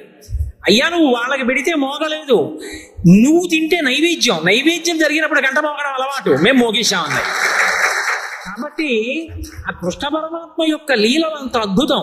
ఆయన్ని ఎలా అయినా పట్టుకోవాలనుకుంది ఒక గోపిక. లీలాకృష్ణుడు అనుభవించాడు ఆ రాఘవేంద్రుడి విష్ణు. ఆ లీలాకృష్ణుడు ఎంత దర్శనం చేసి పొంగిపోయాడో. ఒక గోపిక పట్టుకోవాలనుకుంది ఎలా అయినా, దాచాననుకోండి కుండ, ఎలాగో అలా వచ్చి పట్టుకుపోతాడు. ఎందుకు వచ్చింది? తలుపు దగ్గరే పెట్టి చక్కగా కనపడేటట్టు వెన్న ఇలా ఓరగిలా పెట్టింది. చూస్తాడు కదా, వస్తాడు. తలుపు చాట్న నించుంది. ఒక్క కళ్ళని రమ్మంటాడు, ఒక్క కళ్ళకి పెట్టేస్తాడు. ఆఖరణ కూర్చుని అందులో చెయ్యి ఎడతాడు, అప్పుడు పట్టుకుంటా చెయ్యి అని. తలుపు చాట్నే ఉంది. చూశాడు, ఒరే దాచుకోవలసిన ఆవిడ తలుపు దగ్గర పెట్టింది ఏమిట్రా అనుమానం వచ్చింది. సరే ఏమైతేని, మన్ని పట్టుకోగలిగిన వాడు ఉంటే కదా లోకంలో అనుకున్నాడు. వచ్చాడు, తీస్తున్నాడు, చారడుతూ వెన్న పెడుతున్నాడు. స్నేహితులందరూ నిశ్శబ్దంగా పుచ్చుకుంటున్నారు, వెళ్ళిపోతున్నారు. వెనక్కి తిరిగి చూశాడు, ఎవడూ చేయి పెట్టలేదు. అందరూ పుచ్చేసుకున్నారు. మళ్ళీ వచ్చి లైన్లలో నించోవడం అలాంటి అలవాట్లు లేవు వాళ్ళకి. కృష్ణుడు తినాలి. ఆయన ఏం చేశాడు, కడవలో చెయ్యి పెట్టి పాపం ఏదో కొద్దిగా అడుగునుంది, ఇంకా తీయాలి, జాగ్రత్తగా ఇలా తీస్తున్నాడు. కృష్ణుడిని కదా పట్టుకోవాలి ఆవిడే. తలుపు సాటి నుంచి వచ్చి చటుక్కలు పట్టుకుని కృష్ణుడి వంక చూసింది. భయపడిపోయి చెయ్యిలా విదిల్చుకుంటాడు అనుకుంది. ఆయన చెయ్యిలా పట్టుకుంటే తలెత్తి అన్నాడు. ఏమిటి అన్నాడు. ఆవిడ చల్లబోయింది. ఇదేడు భయపడాలి కదా పట్టుకుంటే దొంగ దొరికానని. ఇది భయపడ్డేమిటని అసలు ఏమంటాడో చూద్దానికి కష్టం బాల అంది. పిల్లాడా నువ్వెవరు? నేను కృష్ణుడిని అనాలి కదా. మధ్యలో పాపం ఇంట్లో కూర్చుని బుద్ధిగా పనిచేసుకుంటున్న బలరాముడిని తీసుకొచ్చాడు. బలానుజహ, నేను బలరాముడి తమ్ముడిని అన్నాడు. ఆయన్ని ఎందుకు తీసుకురావడం? అక్కర్లేకుండా ఆయన పేరు ఇరిగించడం తప్ప కస్తం బాల బలానుజహ అన్నాడు. అమ్మ బాబోయ్, గుండెలు తీసిన బంటు కృష్ణుండని చెప్పకుండా బలరాముడు తమ్ముడు అంటున్నాడని ఆవిడంది. కిమిహతే అని, ఇక్కడికి ఎందుకు వచ్చావు అనగానే ఇలా చూసి, ఓ మన్మందిరాశంకయ, మా ఇల్లు అనుకున్నాను, మా ఇల్లు కాదేమిటి అన్నాడు. అమ్మ నాయనో ఇన్ని అబద్ధాలు అనుకున్న ఆవిడంది. యుక్తం తం నవనీత పాత్ర వివరే హస్తం కిమర్థం యసేహే అని. ఓహో మీ ఇల్లు అనుకుని వచ్చావా, కుండలో చెయ్యి ఎందుకు పెట్టావు? ఆయన అన్నాడు, మాత కంచన వత్సకం మృగయుతం మాగా నిషాదం క్షణ ఇత్యేవం వరవల్లవి ప్రతివచ కృష్ణస్య పుష్ణాతునః. కోపంగా కనుబొమ్మలు ముడేసి అన్నాడు. ఊరుకోమా, గట్టిగా అరుస్తావు. ఆమదూడు ఒకటి మాది తప్పిపోయింది, దాన్ని వెతుక్కుంటూ వస్తున్నాను, కొడలో దూరిందేమో అని వెతుకుతున్నాను. కాసేపు గట్టిగా అరవకు, దూడ మారిపోయిందంటే మళ్ళీ నేను పరిగెత్తాలన్నాడు. అమ్మ నాయనో ఇన్ని అబద్ధాలా అని ఆవిడ గుండెల మీద ఇలా చెయ్యి వేసుకోవడంలో చెయ్యి వదిలేసింది. అలా వదిలేగానే పారిపోయాడు. అలా పారిపోయి గోపకాంత మాట్లాడలేక తెల్లబోయి గుండెల మీద చెయ్యి వేసుకునేటట్టుగా చేసినటువంటి చిన్ని కృష్ణుడు మమ్ము రక్షించుగాక. కాబట్టి మహానుభావుడు ఎన్ని లీలలు చేశాడు. అందుకే ఎప్పుడైనా సరే కృష్ణాష్టమి వచ్చింది అంటే, కృష్ణాష్టమి తిథికి ప్రత్యేకత ఏది అంటే ఉట్టి కొట్టడం. ఉట్టి కొడతారు. ఉట్టి కొట్టినప్పుడు ఉట్టి నిండా పాలు పెరుగు పోస్తారు. ఉట్టి నిండా పాలు పెరుగు పేసి దాన్ని తాడు కట్టి ఇలా ఇటు రెండు కర్రలు కట్టి అడ్డకర్ర ఒకటి కట్టి దానికి ఇలా కొట్టేస్తుంటే వాడు కళ్ళు తెరవలేక కాసేపటికి కిందంతా బురదైపోతుంది. పరిగెత్తుకొచ్చి ఎగరబోయి ఆ బురదలో దారి ఢామ్మని పడిపోతుంటాడు. అందరూ నవ్వుతూ ఉంటారు. ఆఖరికి అందదు. ఏమిటి ఎందుకు అలా కొట్టడం? ఉట్టి కొట్టడం సరదా కాదు. కృష్ణాష్టమి నాడు తప్పకుండా చెయ్యాలి, చూడాలి. ఎందుకో తెలుసా? అది కుండ. కుండలో ఏమున్నాయి? మరమరాలు లేవు, అందులో పాలున్నాయి, ఆవు పాలు. ఎందుకు పోస్తారో తెలుసా? అది కుండ, ఇది కుండ. ఈ కుండలో ఏముంది? పరబ్రహ్మం అనేటటువంటి పాలున్నాయి. ఈ కుండ బద్దలైతే గానీ పాలు దొరకవు. అంటే దీన్ని చంపేయమని కాదు. అంతర్ముఖ సమారాధ్యా బహిర్ముఖ సుదుర్లభ, ఇందులోకి వెడితేనే దొరుకుతుంది. ఈ లోపల ఉన్న పాలు దొరకాలి. ఈ ఆత్మ దర్శనము కావాలి. దర్శనం ఉండదు, అనుభూతిలోకి రావాలి. అటువంటి ఆత్మ అనుభూతిలోకి రావాలి అంటే ప్రయత్నం మొదలు పెట్టాలి. అసలు భగవంతుడిని తెలుసుకుందామని ప్రయత్నం మొదలు పెట్టగానే అనేక ప్రతిబంధకాలు వచ్చేస్తాయి. ఏదో ఒక రోజున గట్టి సంకల్పం చేస్తాడు, ఇక నేను ప్రతి శనివారం సుప్రభాతం చేస్తానండి, విష్ణు సహస్రం చదువుతానండి అంటాడు. 3 వారాలు బాగుంటుంది. 2 రూపాయలు ఎట్టి తులసి దళాలు పట్టుకొచ్చి గట్టిగా సుప్రభాతం చదివి విష్ణు సహస్రం చదివి ఎంత బాగా చదువుతున్నారో, ఎంత సంతోషంగా ఉందో తెలుసా అని మొదలెడతాడు. అయిపోయింది. 4-5 వారాలు అయిపోతాయి. 6వ వారం వచ్చి లక్ష్మీవారం వచ్చిన దగ్గర నుంచి ఎల్లుండి శనివారం ఇదో గొడవ.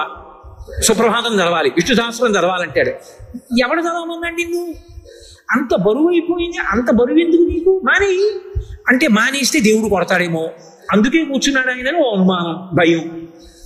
అంటే రమించి సంతోషంగా చెయ్యవలసింది సంతోషంగా చేయడు. ఇంతకన్నా ఏవో ఇష్టం అవుతాయి. ఇది దీనికి అవి సంతోషంగా అనుభవించడానికి ఇది ప్రతిబంధకం. కాబట్టి ఇంకా దీని మీద ఉత్సుకత పోతుంది. అదే ఈ పక్కనున్న వాళ్ళు నీళ్లు కొట్టేస్తారు, అక్కడ బురద అవుతుంది, జారి పడతాడు. ఒక్కడు ప్రయత్నం చేసి ఎంత ప్రయత్నించినా కుండ అందదు.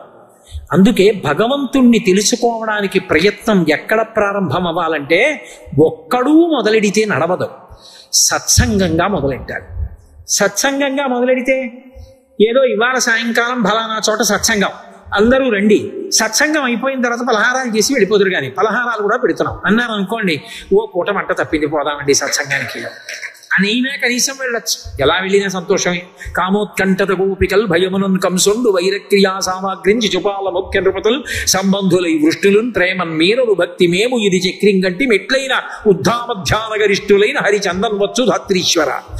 ఏ ఓ పూటమంట మానచ్చనో అక్కడికి వెళ్ళారు. ఇప్పుడు వాళ్ళందరూ విష్ణు సహస్రనామం చదువుతున్నారు. ఈయనకి రాదు పాపం. రాకపోతే కనీసం పక్కవాడి వంక చూసి ఆ చదివిస్తున్నాయని ఇలా చూస్తున్నాడు అనుకోండి, ఏమిటో నువ్వు ఒక్కడే చదవట్లేదని కొంచెం సిగ్గుపడిపోయి ఏమిటో ఇదో పెద్ద గొడవ కింద ఉంది, విష్ణు సహస్రనామం మనకి రాదు, వీళ్ళందరూనేమో గడగడగడగడగడగడ చదివేస్తున్నారు చక్కగాను. లేదు నేను నేర్చుకోవాలి శ్రద్ధగాని. కనీసం ఇంటికి వెళ్ళి ఏం చేస్తాడు, ఎంఎస్ సుబ్బలక్ష్మి గారు పాడిన విష్ణు సహస్రనామం పెట్టుకుని జాగ్రత్తగా బ్రహ్మణ్యో బ్రహ్మగృత్ బ్రహ్మ బ్రహ్మ బ్రహ్మ వివర్ధన బ్రహ్మవిద్ బ్రాహ్మణో బ్రహ్మీ బ్రహ్మజ్ఞో బ్రాహ్మణ ప్రియ బాగా నేర్చుకుంటాడు. నేర్చుకుని ఇప్పుడు విష్ణు సహస్రం చదివే దగ్గరికి వచ్చి అందరికీ పుస్తకాలు ఇస్తే ఆయనకి ఇచ్చేయండి, నాకు అక్కర్లేదు, ఎందుకంటే నేను నోటితో చదవాలి, అదో సంతోషం, అదో గర్వం, పోలేండి మంచిదే. అది ఇచ్చేసి అందరూ చూడాలని గట్టిగా మొదలు పెడతాడు. పోని మంచిదే, ఏ విష్ణు సహస్రం గట్టిగా తెలియవు, మంచిగా చదివావుగా, అన్నీ వంక పెడితే ఎలా? కాబట్టి ప్రయత్నం ప్రారంభమైంది. ఇప్పుడు ఏమైంది, కొన్నాళ్ళు అయింది, అంటే ఎప్పుడు విష్ణు సహస్రమైనా ఇంకేమైనా చేద్దామండి. సరే అయితే వచ్చే వారం భజన చేద్దాం. అందరూ కూర్చున్నారు. ఒకటి కంజీరి పట్టుకున్నాడు, ఒకటి చిరతలు పట్టుకున్నాడు, ఒకడేదో హార్మోని పట్టుకున్నాడు, ఒకటి తబలా పట్టుకున్నాడు, మిగిలిన వాళ్ళు జై జై శంకర హర హర శంకర జై జై శంకర హర హర శంకర భజన చేస్తున్నారు. ఏమీ అక్కర్లేదు, చేతులు కొట్టుకుంటూ గట్టిగా వస్తున్నాడు. భజనకున్న లక్షణం ఏమిటో తెలుసా? మీరు గంట సేపు జై జై శంకర హర హర శంకర జై జై శంకర హర హర శంకర అనేసి వెళ్ళిపోతున్నారు అనుకోండి, ఇంటికి శుభ్రంగా పలహారం చేసి మోటార్ సైకిల్ మీద భార్యను ఎక్కించి వెళ్ళిపోతూ జై జై శంకర హర హర శంకర జై జై శంకర హర హర శంకర అంటాడు. ఎందుకని నోటిని పట్టుకుంటుంది. అది కొన్నాళ్ళు పోయాక ఏం చేస్తాడంటే వారానికి ఓ రోజే సత్సంగం, మనం ఇంట్లో కూర్చుని మనం కూడా జై జై శంకర హర హర శంకర అందాం కాసేపు అంటాడు. భజ గోవిందం గోవిందం భజ మూఢమతే అని కాసేపు భజన. భజనలో ఏమవుతుందంటే అందరూ కలిసి చేస్తారు, అదో సంతోషం. కొన్నాళ్ళు అయ్యాక నేను కంజరి నేర్చుకుంటానంటే కనీసం నేను ఆ తాళం వేయడం నేర్చుకుంటాను. ఎంత చక్కగా వాళ్ళు స్పీడ్ అందుకున్నప్పుడు ఇతను కూడా చక్క వాయిస్తుంటే ఎంత బాగుందో చూడడానికి. నేను నేర్చుకుంటానని తను మొదలెడతాడు. ఒక్కొక్కటి ఆఖరికి ఆ సత్సంగంలో ఆ భజన బృందం ప్రత్యేకంగా ఆహ్వానించబడి ఇతర ఊళ్ళకి వెళ్ళి భజనలు చేస్తుంటాం. ఆఖరికి బ్రహ్మోత్సవాల్లో తిరుమల తిరుపతి దేవస్థానంలో వెంకటేశ్వర స్వామి వారి ముందు మేము భజన చేస్తూ తిరిగి మాడ వీధుల్లో ఓ సంతోషం. ఇప్పుడు ఏమైంది, 10 మందితో కలిసి మొదలెట్టావు. కొన్ని 10 మందితో చెయ్యాలి, కొన్ని ఒక్కడివే చెయ్యాలి. నువ్వు రథం లాగుతున్నావు, అందరితో కలిపి లాగాలి. మీ అందరి పక్కన తప్ప నేను లాగేస్తాను అనకూడదు. ఉత్సవం జరుగుతోంది, అందరితో పాటు నువ్వు పాల్గొనాలి. కోలాటం ఆడాలి, నువ్వు అందరితో కలిసి ఆడాలి. ఆకలేసింది, నువ్వు ఒక్కడివి తినడం నేర్చుకోవాలి. వాళ్ళందరినీ అడిగి రెండప్పుడు తింటాను, పాపం నేను కోలాటం ఆడాను వాళ్ళతో అనకూడదు. నీకు ఆకలిస్తే నువ్వు తిను, నీకు నిద్ర వస్తే నువ్వు పడుకో, నీకు దాహం ఇస్తే నీళ్లు తాగు. రథం లాగితే అందరితో కలిపి లాగు.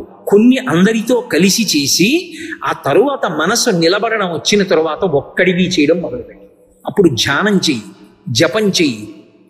మనసు మెల్లిగా భగవంతుడి యందు నిలబడడం మొదలై విచిత్రం ఏమవుతుందో తెలుసా? సంఘం వదిలేస్తుంది. ఉద్దబ్బా ఒక్కడిని కూర్చుని ధ్యానం చేసుకోవడంలో ఎంత ఆనందం ఉందో అంటాడు. అందరికీ దూరంగా ఒక్కడు కూర్చుని ఆ ధ్యానం చేసుకుని పరవశించిపోతాడు. ఇది నిరూపించడమే కృష్ణాష్టమి నాడు ఉట్టి కొట్టడం. మళ్ళీ వెనక్కి రండి. ఎందుకు ఉట్టి కొట్టడం, ఒక్కడు కొట్టడు? ఇన్ని ప్రతిబంధకాలు ఉంటాయి, కొట్టలేడు. అప్పుడు ఏం చేస్తారో తెలుసా?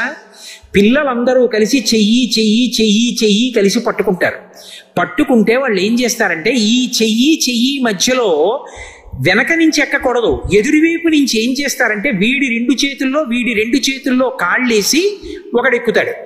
అవతల వాడి 2 చేతులు ఆ 2 చేతుల్లో కలిపి ఒకడెక్కుతాడు. వీళ్ళు పట్టుకుంటారు పడిపోకుండా. మళ్ళీ వాళ్ళ 2 చేతుల్లోకి ఇంకోటి ఎక్కుతాడు.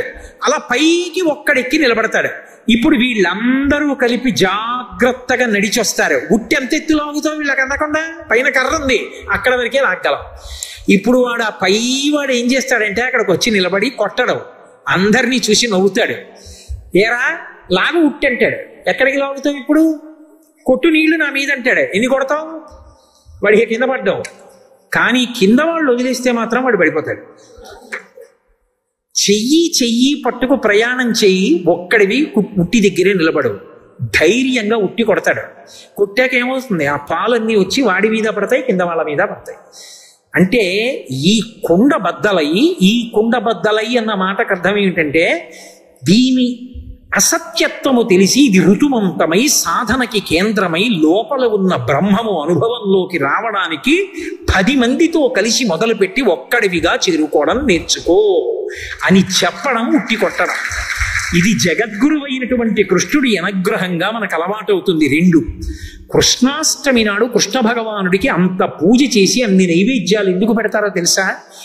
ఈ దేశానికంతటికీ కృష్ణుడు ఒక గొప్ప సందేశాన్ని ఇచ్చాడు. ఎవరైనా సరే సంతోషాన్ని కోరుకుంటారు. కాసేపు అబ్బా ఏమిటో విసిగెత్తిపోతుందండి, సంతోషంగా ఉంటే బాగుండు, ఏం చేస్తాం, టీవీ పెట్టుకుంటాం, ఏం చేస్తాం, సినిమాకి పోతాం, వెళ్ళి ఏమంటాం, ఏవో 100 రూపాయలు పాడు చేశాం కానీ ఉందండి అందులో, అది తెలుసుకోవడానికి 100 రూపాయలు అయింది, ఇవాళ ఏం వార్తలు లేవు అని తెలుసుకోవడానికి 4 రూపాయలు పెట్టి పేపర్ చదవాల్సి వచ్చింది 2 గంటలు. కానీ ఇందులో ఏముంది అన్న భావన ఉండదు. అసలు మనిషి సంతోషాన్ని పొందాలి అంటే ఏం చెయ్యాలి అంటే ఇతరులకు సేవ చెయ్యాలి. అందుకే మీరు కృష్ణలీలలు చూడండి, కృష్ణలీలలన్నీ పరోపకారములే. కాళీయమర్దనం చేయనివ్వండి, లేకపోతే బకాసుర సంహారం చేయనివ్వండి, కపిద్ధాసుర సంహారం చేయనివ్వండి, తృణావర్తోపాఖ్యానం చూడండి, ఆయన ఎప్పుడూ ఎవరికో మేలు చేయడానికి రాక్షస భంజనం చేస్తుంటాడు. అది సేవ కాదా? మరి సేవ చేసి కృష్ణుడు సంతోషంగా ఉండేవాడు, ఎప్పుడూ సంతోషంగా ఉండి వేడు ఊదాడు. నువ్వు కూడా జీవితంలో సంతోషంగా ఉండడానికి కారణం ఎవరికో ఏదో సేవ చేసి సంతోషపడ్డాన్ని నేర్చుకో. నేను ఇవాళ ఈ సేవ చేయగలిగాను, అమ్మయ్య చాలు, నా జీవితం సంతోషం, ఇంతకన్నా ఏం కావాలి?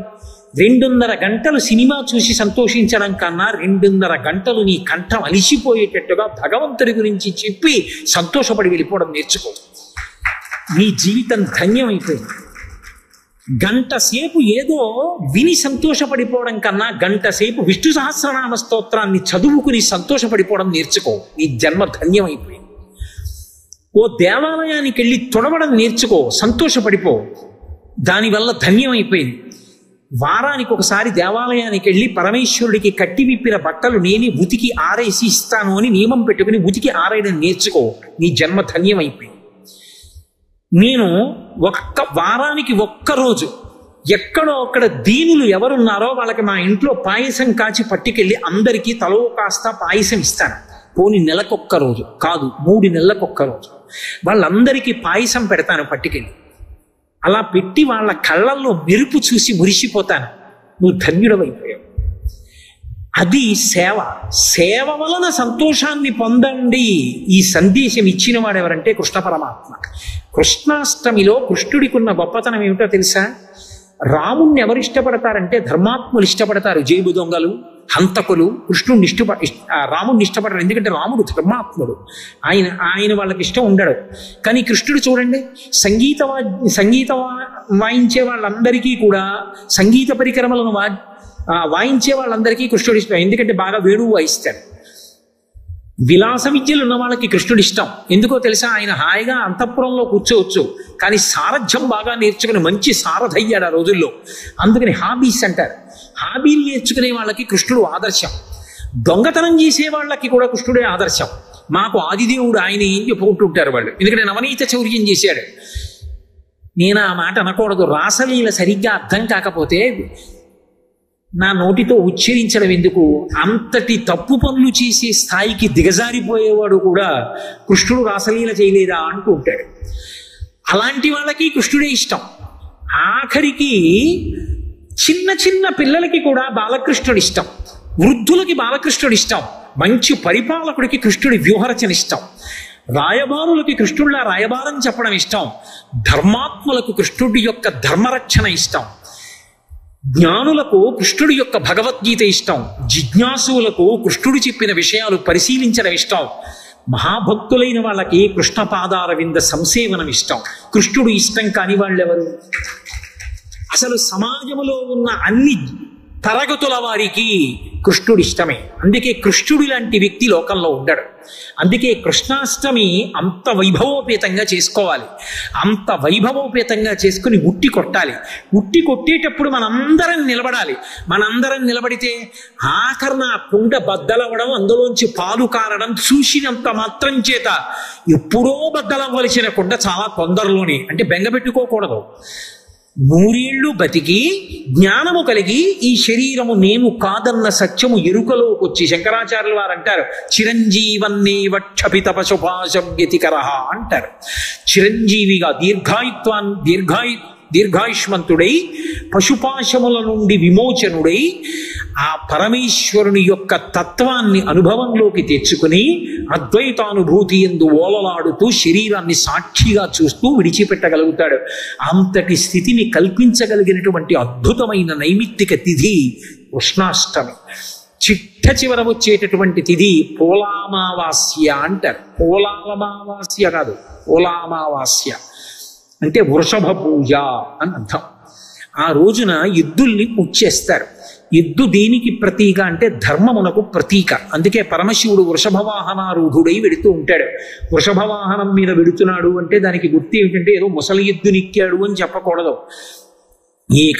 అది ధర్మానికి ప్రతీక. ఆయన అందుకే రుద్ర అని ఆయనకు ఒక నామం. రుద్రుడు అన్న మాటకు అర్థం ఏమిటంటే ధర్మమునందు అనురక్తి కల్పించువాడు, ధర్మాత్ములను రక్షించువాడు, ధార్మిక జీవనము కలగాలని ఉత్సాహమును పెంపొందించువాడు. అటువంటి వాడు వృషభ వాహనారూఢుడై వెడుతూ ఉంటాడు. ఆ ఎద్దుకి పూజ చేస్తే ఏమవుతుందంటే పంటలు బాగా పండుతాయి, నేత్ర సంబంధమైనటువంటి వ్యాధులు కలగవు. ఎందుకంటే వేదంలో ఒక మాట ఉంది, మనం ఈ శ్రావణ మాసంలో వచ్చేటటువంటి పౌర్ణమికి ముందే మొట్టమొదట ఏరువాక పౌర్ణమి అని ముందు నెలలో వచ్చేటటువంటి పౌర్ణమి చేస్తారు. అప్పుడు వృషభ పూజ చేస్తారు. ఎద్దులన్నిటికీ పూజ చేసి నాగలి కట్టి పొలంలోకి వదులుతారు. ఎద్దు పొలంలోకి వెళ్ళి దున్నడం మొదలు పెట్టగానే ఎద్దు యొక్క డెక్కల నుండి అమృత బిందువులు పడతాయిట భూమిలోకి. పడితే ఎద్దు డెక్కలు తగిలి నాగలి చేత దున్నబడిన భూమిలో పండినటువంటి పంటలు తిన్న ప్రజలకి కంటి సంబంధమైన వ్యాధులు రావు. నేత్ర వైద్యాలయములు ప్రతివాడికి కళ్ళజోడు వచ్చింది అంటే ఎద్దులతో వ్యవసాయం తగ్గిపోయింది అని గుర్తు. కాబట్టి ఆ ఎద్దు డెక్కల నుండి అమృతస్రావం అవుతుంది. ఎద్దు ధర్మమునకు ప్రతీక. అందుకే ఎవరైనా శరీరం వదిలిపెట్టేస్తే గోవుని అచ్చుసి విడిచిపెట్టేస్తారు. ఎందుకని అంటే ఒక్క ఎద్దుని విడిచిపెడితే అది గో సంతానమునకు కారణమవుతుంది. అనేక గోవులు గర్భం ధరించి దూడల్ని కట్టాయి. గో సంతానానికి కారణమైన వృషభాన్ని విడిచిపెట్టాడు కాబట్టి వృషత్సౌజ్జనము అంటారు. తల్లిదండ్రుల పేరు మీద ఎద్దుని విడిచిపెడతారు. ఆ ఎద్దుని విడిచిపెడితే వాళ్ళు ఊర్ధ్వలోకాలు పొందుతారు. అంత గొప్పది ఎద్దు. అటువంటి ఎద్దుకి పోలామావాస్య నాడు పూజ చేసి ఆ ఎద్దు యొక్క అనుగ్రహమే ధర్మము యొక్క అనుగ్రహము అని. అందుకే పరమశివుడి ఆలయంలో వృషభం పడుకుంటుంది. వృషభం మళ్ళీ ఒక్కొక్క చోట ఒక్కొక్కలా ఉంటుంది. అన్ని చోట్ల ఉండే నందీశ్వరుడు ఒకెత్తైతే ఓరుగల్లు సామ్రాజ్యంలో కాకతీయ సామ్రాజ్యంలో ఉండే నందీశ్వరుడు యొక్క ఠీవి ఒకెత్తు. అసలు కాకతీయ సామ్రాజ్యానికి గుర్తులలో ఆ నందీశ్వరుడు ఒకడు. ఇప్పటికీ మీరు 1000 స్తంభాల మంటపం దగ్గరికి వెడితే ఆయన కూర్చొనేటటువంటి తీరు, ఒక కాలు ముందు 2 కాళ్ళు మడవడం. ఆ కాకతీయ సామ్రాజ్యానికి సంబంధించిన నంది ముందు 2 కాళ్ళలో ఒక కాలు ఇలా వంచి చాపి ఉంచుతుంది. ఇలా చూడదు, ఇలా ఉంటుంది. అసలు విచిత్రం ఏమిటంటే మీరు ఓరుగల్లు వెళ్ళి ఇప్పటికీ కూడా 1000 స్తంభాల మంటపంలో నందీశ్వరుడి దగ్గరికి వెడితే మీరు ఎటు వెళ్ళండి నంది మిమ్మల్ని చూస్తాడు. రామప్ప దేవాలయంలో కూడా అంతే. మీరు ఎటు వెళ్ళండి నంది మిమ్మల్ని చూస్తుంది తప్ప మీరు అలా వెళ్ళిపోయి ఇలా ఉన్నవారు అక్కడికి వెళ్ళిపోండి, నంది ఇలా మిమ్మల్ని చూస్తున్నట్లు కనపడుతుంది. ఆ శిల్పి చాతుర్యం అలా చెక్కాడు. కాబట్టి ఆ నందీశ్వరుడి యొక్క గొప్పతనం ఏమిటంటే పరమశివుడి వైపు దృష్టి పెడతాడు, ప్రపంచం వైపుకి పృష్ఠభాగం పెడతాడు. ప్రపంచంతో సంబంధం లేదు, నా దృష్టి ఈశ్వరుడి మీద. వృషభ పూజ దేనికి గుర్తు అంటే నా దృష్టి ఈశ్వరుడి మీద నిలబడి విషయ ప్రపంచాన్ని విడిచిపెట్టాలి. ఆ స్థితి నాకు కలుగుగాక. అందుకే శ్రావణ మాసపు లక్ష్మి యొక్క పతాక స్థాయి ఏమిటి అంటే పోలామావాస్య, వృషభ పూజతో పూర్తవుతుంది. కాబట్టి శ్రావణ మాసం దక్షిణాయనంలో వచ్చి అందరినీ ఉద్ధరించగలిగినటువంటి కాలం. ఆ కాలాన్ని ఎవడు సద్వినియోగం చేసుకుంటాడో, ఎవడు ఆ తిథులను నైమిత్తిక తిథులుగా చక్కగా అనుష్ఠానం చేస్తాడో అటువంటి వాడు ఇహమునందు పరమనందు కూడా సమస్తమైనటువంటి సౌఖ్యములను పొందుతాడు. అటువంటి శ్రావణ మాస వైశిష్ట్యం గురించి సూర్యాపేటలో ఉన్నటువంటి మీ అందరూ పరమభక్తజనులు, అందున విశేషించి సాయిబాబా దేవస్థానాన్ని అంత బాగా నిర్వహిస్తున్నటువంటి సాయి భక్తజన మండలి వారు ఇంత ప్రేమతో ఈ కార్యక్రమాన్ని నిర్వహించడం, వారందరూ కూడా చక్కగా భజనలు చేస్తూ అంత ప్రేమగా ఆదరించి వాళ్ళందరూ ఇంత గొప్పగా ఈ ప్రసంగాల్ని నిర్వహణ చేసినందుకు, మీ అందరూ ఇంత క్రమశిక్షణతో విన్నందుకు మీ అందరికీ భగవంతుని యొక్క పరిపూర్ణమైన అనుగ్రహం కలుగుగాక అని ఈశ్వరుడి యొక్క పాదములు పట్టి ప్రార్థన చేస్తూ మంగళాశాసన పరై పదాచార్య పురోగమై సర్వైశ్చ పూర్వైరాచార్యై సత్కృతాయాస్తు మంగళం.